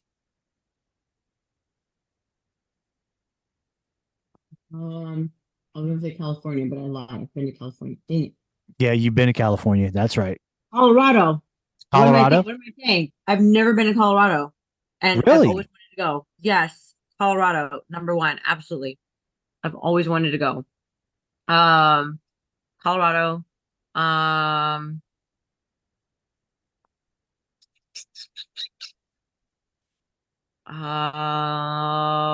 what else? What other states really kind of stand out? I mean, Colorado, just because of all the hiking and what everything that's there. Um, Hawaii, Utah? Utah. What's in Utah? Salt Lake City? Man, There's also Washington State. I've never been to Washington. Okay, that would be one. I've never been to Washington. Because that's in Seattle, Washington. Bruce Lee and Brandon Lee are buried there. Oh, and then that's okay, yeah, so that definitely there. And then the Rocky, Philly? Yeah, Philadelphia? Philadelphia, Pennsylvania. Yep. I've been to Philadelphia, Pennsylvania. Done. There you go. Yeah. That's where I want to go. Yeah, for sure. I want to climb the stairs. I've done it. I've done it. I've done that. I went to the bottom of the Philadelphia Museum of Art where the Rocky statue is. Oh, I wanna Yeah. go. In Philadelphia, that is the headquarters of the Asian World of Martial Arts store. So yeah, Wow. yeah. I've been to Philly. Your dude's been to Philly, and That's awesome. he loves it. And for me, I'm sorry for any vegans out there. This dude cannot leave unless he has the application of a Philadelphia cheesesteak sandwich in hand. And the only place that did it for me, and y'all take notes, on the corner of 4th and South Street is Jim Steaks. And it's amazing and it's good. And once you actually leave the side entrance of Jim Steaks, if you go across the street, Philadelphia Eddie's Tattoo Shop is right there. Get yourself a tattoo. You're good to go. Oh my God. You have a cheesesteak, you go to a tattoo, done and done. What else? What else do you need? That's Yeah, it. for Right. sure. Yeah. Okay. Got a few. We got a few more questions. Does San Francisco 49ers have a shot? Not they have a shot. They're going to make it. Like there's no like if or who or what where. They're gonna make it. Who's winning on Christmas, the 49ers or the Baltimore Ravens? 49ers. Oh no, we got to have a talk, man.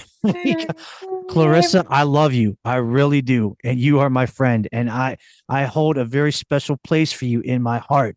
But on Christmas, it's the black and purple that's going to raid California. And we are going to make your house our nest. Oh, honey, you got your colors all wrong. It's golden red all day, boo boo. I mean, that's a great color scheme if you want to have that on a Dodge Viper. That's great. But in the world of today, it's the black and purple. Yes. Well, you know what? We'll see what happens. We will see what happens on Christmas Day. I'm just going to say this. Whoever's team actually wins, that means that person was on the good list this year. There you go. I'll take that. I'll take that. And I'm going to make a public bet right now. If the Baltimore Ravens win, you must take a picture and post it on Facebook, and you must actually have a piece of paper or a poster board that reads, and I quote, "I love the Baltimore Ravens." And if That's fine. I can do that because it's not the Cowboys. And if the San Francisco 49ers win, I will take a picture of a piece of paper that says, "I love the San Francisco 49ers. Here's the caveat. if you win, I got to wear my Baltimore Ravens gear. If I win, you have to wear your San Francisco 49ers gear. When we're taking the pictures? Yep. Okay. Okay. Okay. Yeah. That's fine. The bet is on. Okay. I got you. Air shake. I got you. All good, boo. All good, boo. All day. No worries. You just get ready. Make sure it's a big old poster board written out. Well, I think I'll have to. Well, the poster board. Well, the poster board will actually block my Lamar Jackson jersey, but I will have a piece of paper in big font that will read exactly what it says, and in the bottom of it, it'll probably say, "Thanks a lot, Clarissa." I will take that. This works for me. I like this bet. People, we're not betting money; we're just betting pride here. Yep. Basically. Because sometimes that's all we can afford. You know what I mean? Oh, 100%. It don't cost much. 100%. Oh, yeah. All right. Like I said, a few more questions. We already know that Clarissa is a vegan. So if she could actually pick one vegetable that could represent her life, then what vegetable represents Clarissa's life? Broccoli. Wow. Why broccoli? That's random. It's a tree. It represents a tree. That represents the tree. It represents a tree. Okay. I am a tree. Okay. I Okay. am a tree. It was the first thing that came to mind. Fill in the blank. I am truly satisfied when blank.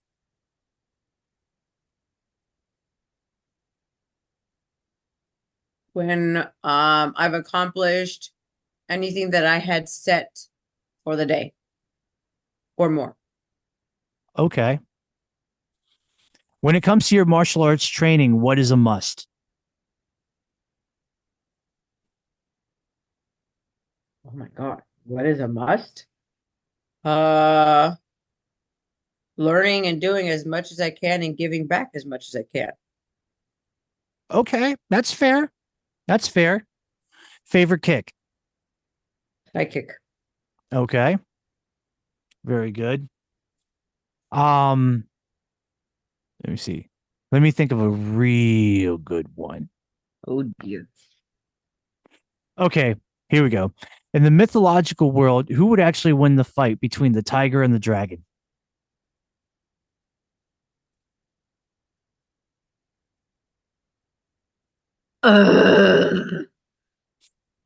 I would have to say, even though I want the tiger to win, I would have to say the dragon. Okay. I would have to say dragon, but it's okay. It's okay. I'm okay with this. I am okay with that.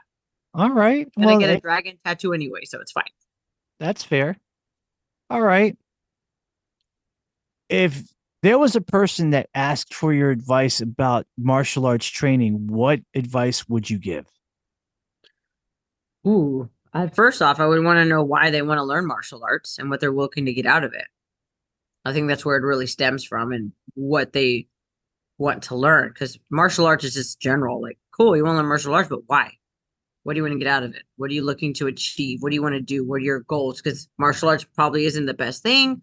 Or based off of that, then it would be like, okay, then this is the specific style I would suggest. Okay. That's where I would go with that. Okay. Where do you see yourself 5 or 10 years from now in the subject matter of martial arts and your training and your competition status? Okay, how old am I? She's Okay. 21. I had to think like, wait, how old am I? How long did it? Okay. I would still love to be competing. But I would have want to have achieved my major goals by then, like meaning like Team USA. So we've done it. We're on the team. We've achieved all of that, traveling, competing. Joe is already a black belt at that point, so he's competing at the black belt level. We're probably competing against each other at that point too. Um, And Sorry, Joey. My allegiance is to Clarissa. I will have a go Clarissa poster written in red letters. good answer. I approve of this. Good answer. Achieved anything. I mean, achieved all of that in the martial arts when it comes to my personal stuff and what I want to do and accomplish. And then for him as well, whatever else he wants to accomplish. And then helping my kids achieve their goals. Because at that point, it's I don't want to say my time is done because I still want to compete and show up and be there and be present. But I've done what I needed to do at that point.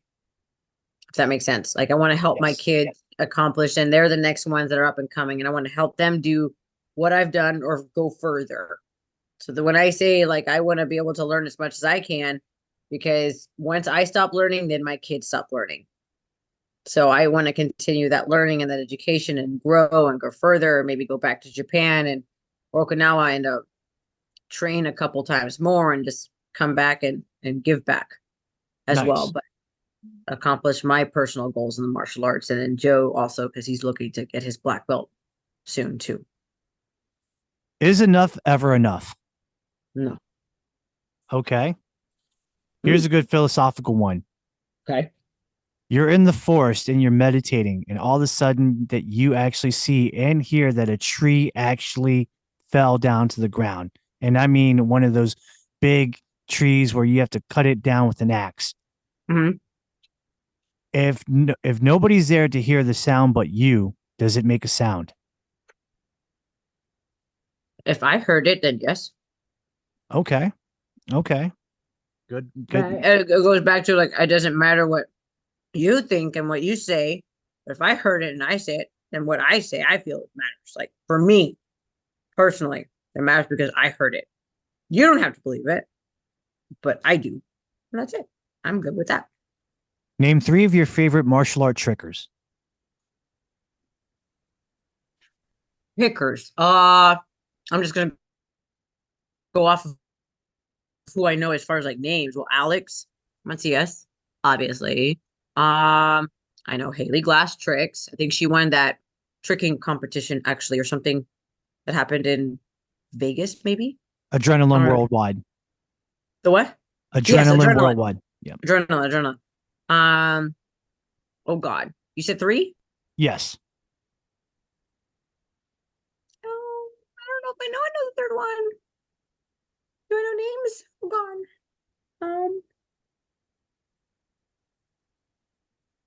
Come on now. Who do I know? I gotta know people who could trick. I can't think off the top of my head their names. Do you want me to name some names and maybe you can just say yes or no? Sure. Matt Emig. Oh yeah, Matt Emig. Okay, we're going.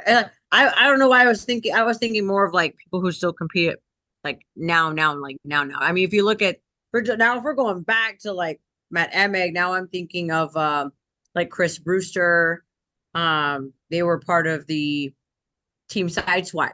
Like those guys that were on Team Sideswipe. Yeah. Yep. Craig Henningsen, who was in Cobra Kai. The heck, I recognized him. Chris Brewster, and I forgot not Matt Emig. It was another Matt. I don't know, but those guys, yeah, all those trickers, especially those that they went on to like America's Next Talent or something like that. Let me name one that you probably forgot, but you probably you might have heard of the name. What about Steve Tirada? Oh yeah, 100%. Yeah, he was insane. He's the one that did all the backflip and all the kicks at the same time. Oh yeah, yeah, especially the world famous quadruple flash. Mm-hmm. Yeah, I saw that. I was like, "What in the world was that? That was amazing."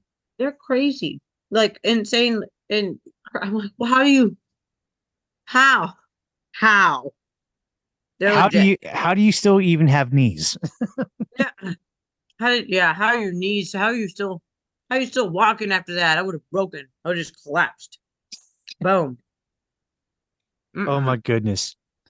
If Clarissa committed a crime where she would actually serve time in jail, Would she either A, rather serve jail, or B, use the get out of jail card by eating a cheeseburger? How long would I have to serve? You know, years. Oh, that's rude. That's rude. Yes, But it depends on like why? Why am I going to jail? Now, if I deserved it and I like, I deserved it. No, I gotta go to jail. Sorry, that's it. Not gonna happen. But if I didn't deserve it, oh, that's rude. I don't know if I could. I don't know if I could eat a cheeseburger. I don't know. Like, I think I'd. Oh, just one oh. bite. Thinking about it makes me sick. Just thinking about having to eat the cheeseburger makes me sick. Like, You used to back in your heyday. I know, but this was years ago. Years. I haven't had meat in a very long time. How long since like for how long? Like when did you convert? Like when did you stop eating meat and 2012. convert? Like when did you 2012. stop meat? When did you stop eating meat as a whole and converted to, let's say, just be a Vegetarian. vegetarian? Yeah. I want to say 2012. Hmm. Really? Yeah. I didn't Wow. turn full vegan till I moved here to San Antonio, and it's been about 7 years. Wow. So I've been vegan 7 years. Would you ever flip flop back to being just like a regular vegetarian, or are you just a vegan for the long haul? I'm a vegan. There's no way I could ever go back. Like I there's no way. I can't go back because a lot of people are not going into the concept of like, oh, I'm vegan. A lot of people turn vegan or vegetarian for the diet purposes, not because of the beliefs behind it. At first, I did turn because of the diet because I got really sick. But as I became educated and really learning about what's going on and what am I really eating, well, like I was like, no, I'm full vegan now. Like I can't go back. Gotcha. Like, mm-hmm. Is there something like, let's say, like, when you look back to where you are now, is there something that makes you say, yeah, I kind of miss those days when I could have ate that pepperoni pizza? You know what I mean? I mean, I look at it like recently we had we celebrated my husband's birthday, Joe's birthday at Peter Piper Pizza. Oh yeah. Like he was a little kid, like the whole shebang, like everything. He's like, I'm gonna have my birthday at Peter Piper. It's like, really? It's like, absolutely. I love Peter Piper. It's like, okay. So we had his birthday at Peter Piper Pizza. And I used to be a big fan of Peter Piper. Like I grew up on the stuff, loved it. So being there and seeing the pizza, like I was reminiscing, it brought back memories of my childhood, but I didn't miss like I wish I could eat it. I just looked at it and was like, okay. I'm like, Nice. Nice. All right. Well, two more questions because I know we're running out of time, and I'm getting like like the flash signal. So, we definitely want to respect it. Um, the last time I asked you a question is that the if you could have dinner with three other people, famous or not famous, dead or alive, who would it be? We're resurrecting that question. New answers. If you had to go out to dinner and you could invite three guests of your choice, living or deceased, famous, not famous, martial arts or non-martial arts, who would you invite? This is an open, fair question. You can invite anybody you want. Hell, you can even invite family if you want. I Who was would it? about to say I'd probably do family at this point. It would probably be like my grandparents. Really? Mm-hmm. Do you Yeah. do you I think mean, do you think Joey would actually have the third seat? what do you mean? Remember the last time I said Joey couldn't you couldn't be he could sit on the sidelines, but he couldn't be on the table. Now he has a Hmm. choice. Now he has the option to be in that table. Would he actually have a seat on the table? Um, I don't know if I mean may probably. You know what, probably, because at that point I would want them to meet him if we're getting that deep, like have my grandparents meet. who my other half is, basically. So yeah, it'd be my grandfather, grandma from one side, and then my grandma from the other side. So that would be the three people. Nice. Mhm. The very last one I want to implement. We talked about the last time we talked about like who would be on your Mount Rushmore of martial arts, and you named basically a couple of people, that you knew in the Japanese world. Mhm. Let if they were not an option, who would be your other four people of Mount Rushmore for martial arts? Who did I name the last time? So I don't rename them. I think you said something about Sensei Vedas and his teacher, and then the teacher that actually invented Gojuru.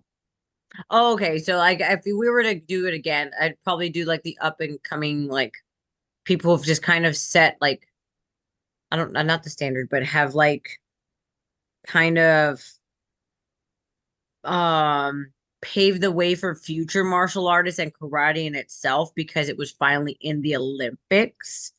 So the gold medalists, so Sandra Sanchez and Rio Kuna, uh, definitely them two because of what they've been able to accomplish and being the first gold medalists to achieve that. And then probably I would say maybe their instructor, Sandra's husband, because of obviously we can't get wherever we're getting without help or instruction. And I've seen them kind of like work together and it's just amazing what they have. So definitely him. Um, Rio Kuna himself, I don't know who his instructor is. Uh, uh, but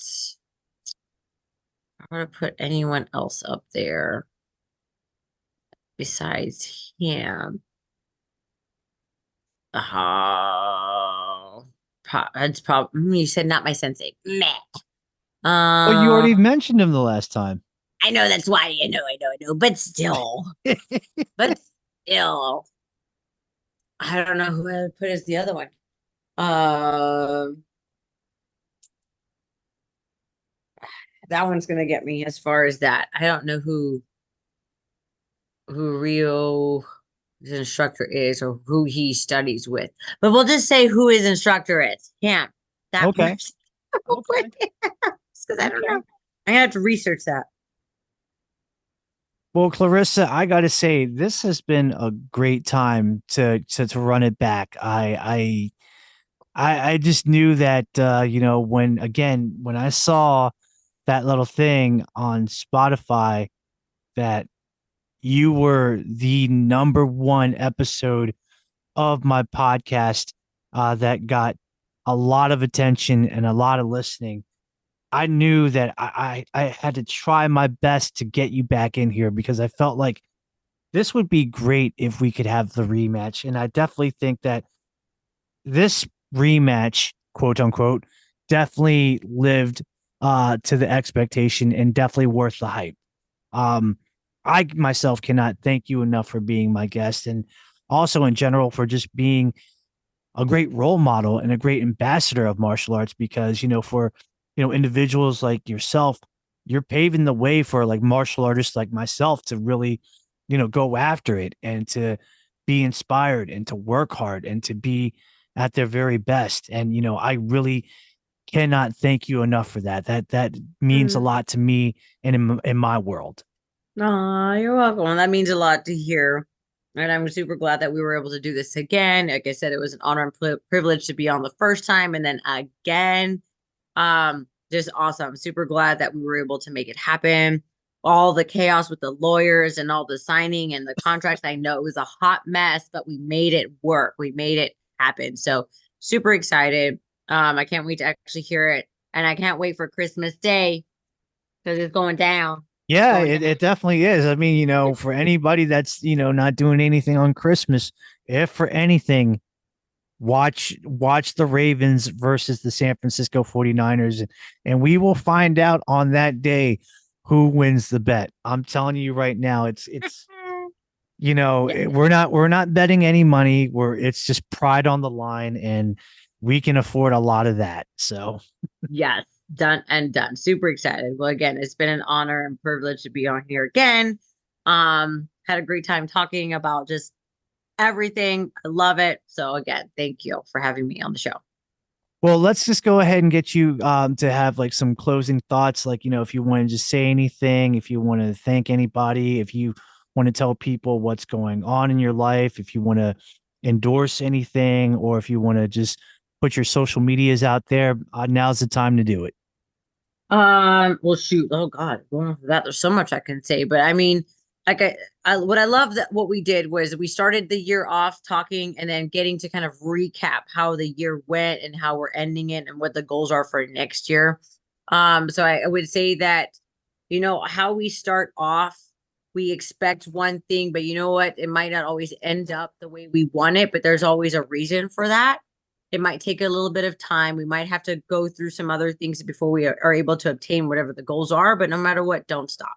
Don't quit. Keep going. You have people cheering on for you on the sidelines. You have people supporting you, whether you know it or not. People are there watching and they rely on you as a support, whether you know it or not. So I'm taking this year as a time of like, okay, I've learned a lot. I'm looking forward to what next year has to throw, like what's going to be thrown at us this time, because if we were able to get through this year, can't wait to get through the stuff next year, because we're going to be bigger, better, and better at whatever we do. And I couldn't have done it without my family, my mom, my dad, my brother, his fiance, because they're going to be getting married in a couple of like 2 weeks. Oh, wow. Congratulations. Thank you. So the family is growing. So super excited about that. My kids back home, my kids here in San Antonio, everyone that I've been able to work with. Thank you for all the support and the love. My team, Team Tiger, Team Revolution, and of course my husband. I couldn't have done it without. I couldn't have done anything without him. I don't even and my children that are here also. But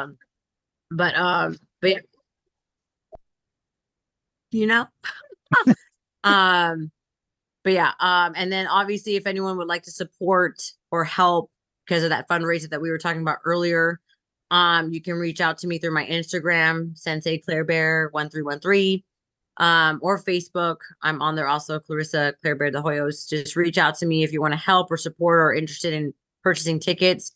We still have time. Okay, nothing is going on until Christmas, and then we have another raffle going on before Super Bowl next year. So we have time to make all that happen. So thank you again for the love and support. Looking forward to what next year has to bring.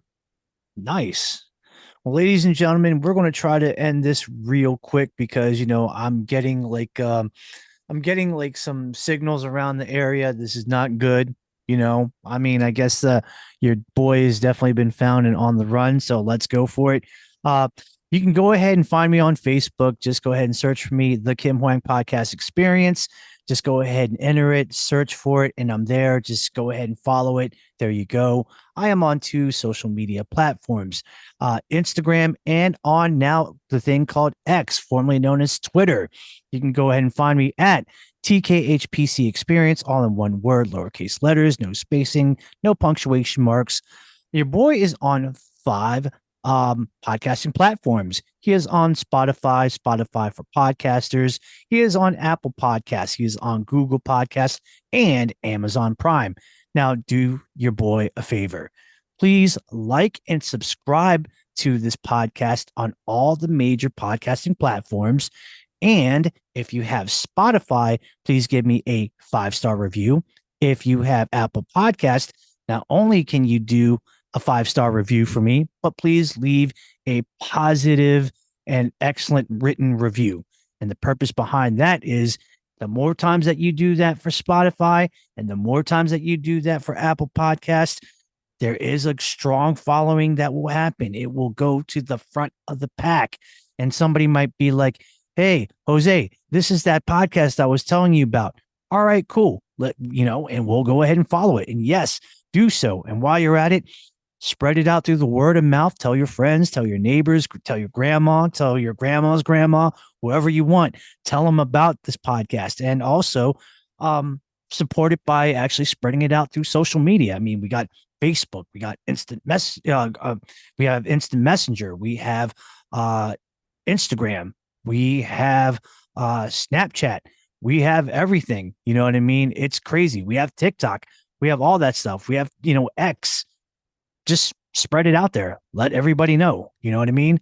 And if you want to be a guest on the show, if you want to be a special guest host, or if you have any constructive criticism, please email me at the Kim Hoang Podcast Experience at gmail.com. Whatever the subject is, put it on the subject box, and whatever you want to write on the body of the email, please do so. Wow, that was a mouthful. So, guys, thank you so much for listening, loving, supporting this. I appreciate it. As I always say, I don't do this without y'all. This does not work without y'all. As long as you guys want me to keep going, I will keep going until the wheels fall off the axles and I'm about to slam into the curb. You know what I mean? That's how serious I am. This is how I'm passionate about my creative medium. And this is a creative medium that I have grown to love and embrace. You know what I mean? Please be safe out there. I want you guys to be well. It doesn't do me good if you actually do something dumb and land in a pine box and get buried 6 feet under by the Undertaker. That ain't happening. That ain't happening. Why? Because we love you guys. We want you to be well. We want you to be in a good headspace. We want you to be in a good mental place. We want you to be well physically. We want you to take over the damn world because you can do it. You're worth it.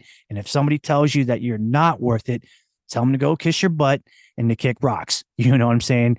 So for my lovely and beautiful guest, Clarissa DeHoyos, who actually knows more martial arts than you and I combined. This is your boy, the Asian sensation, Kim Hoang, saying thank you so much. Muchas gracias. Domo arigato. We will do it again real soon. Thank you so much. I love y'all. Keep it real. Keep it 100. And I'm going to go ahead and chase this taco truck. All right, guys, it's been real. Peace.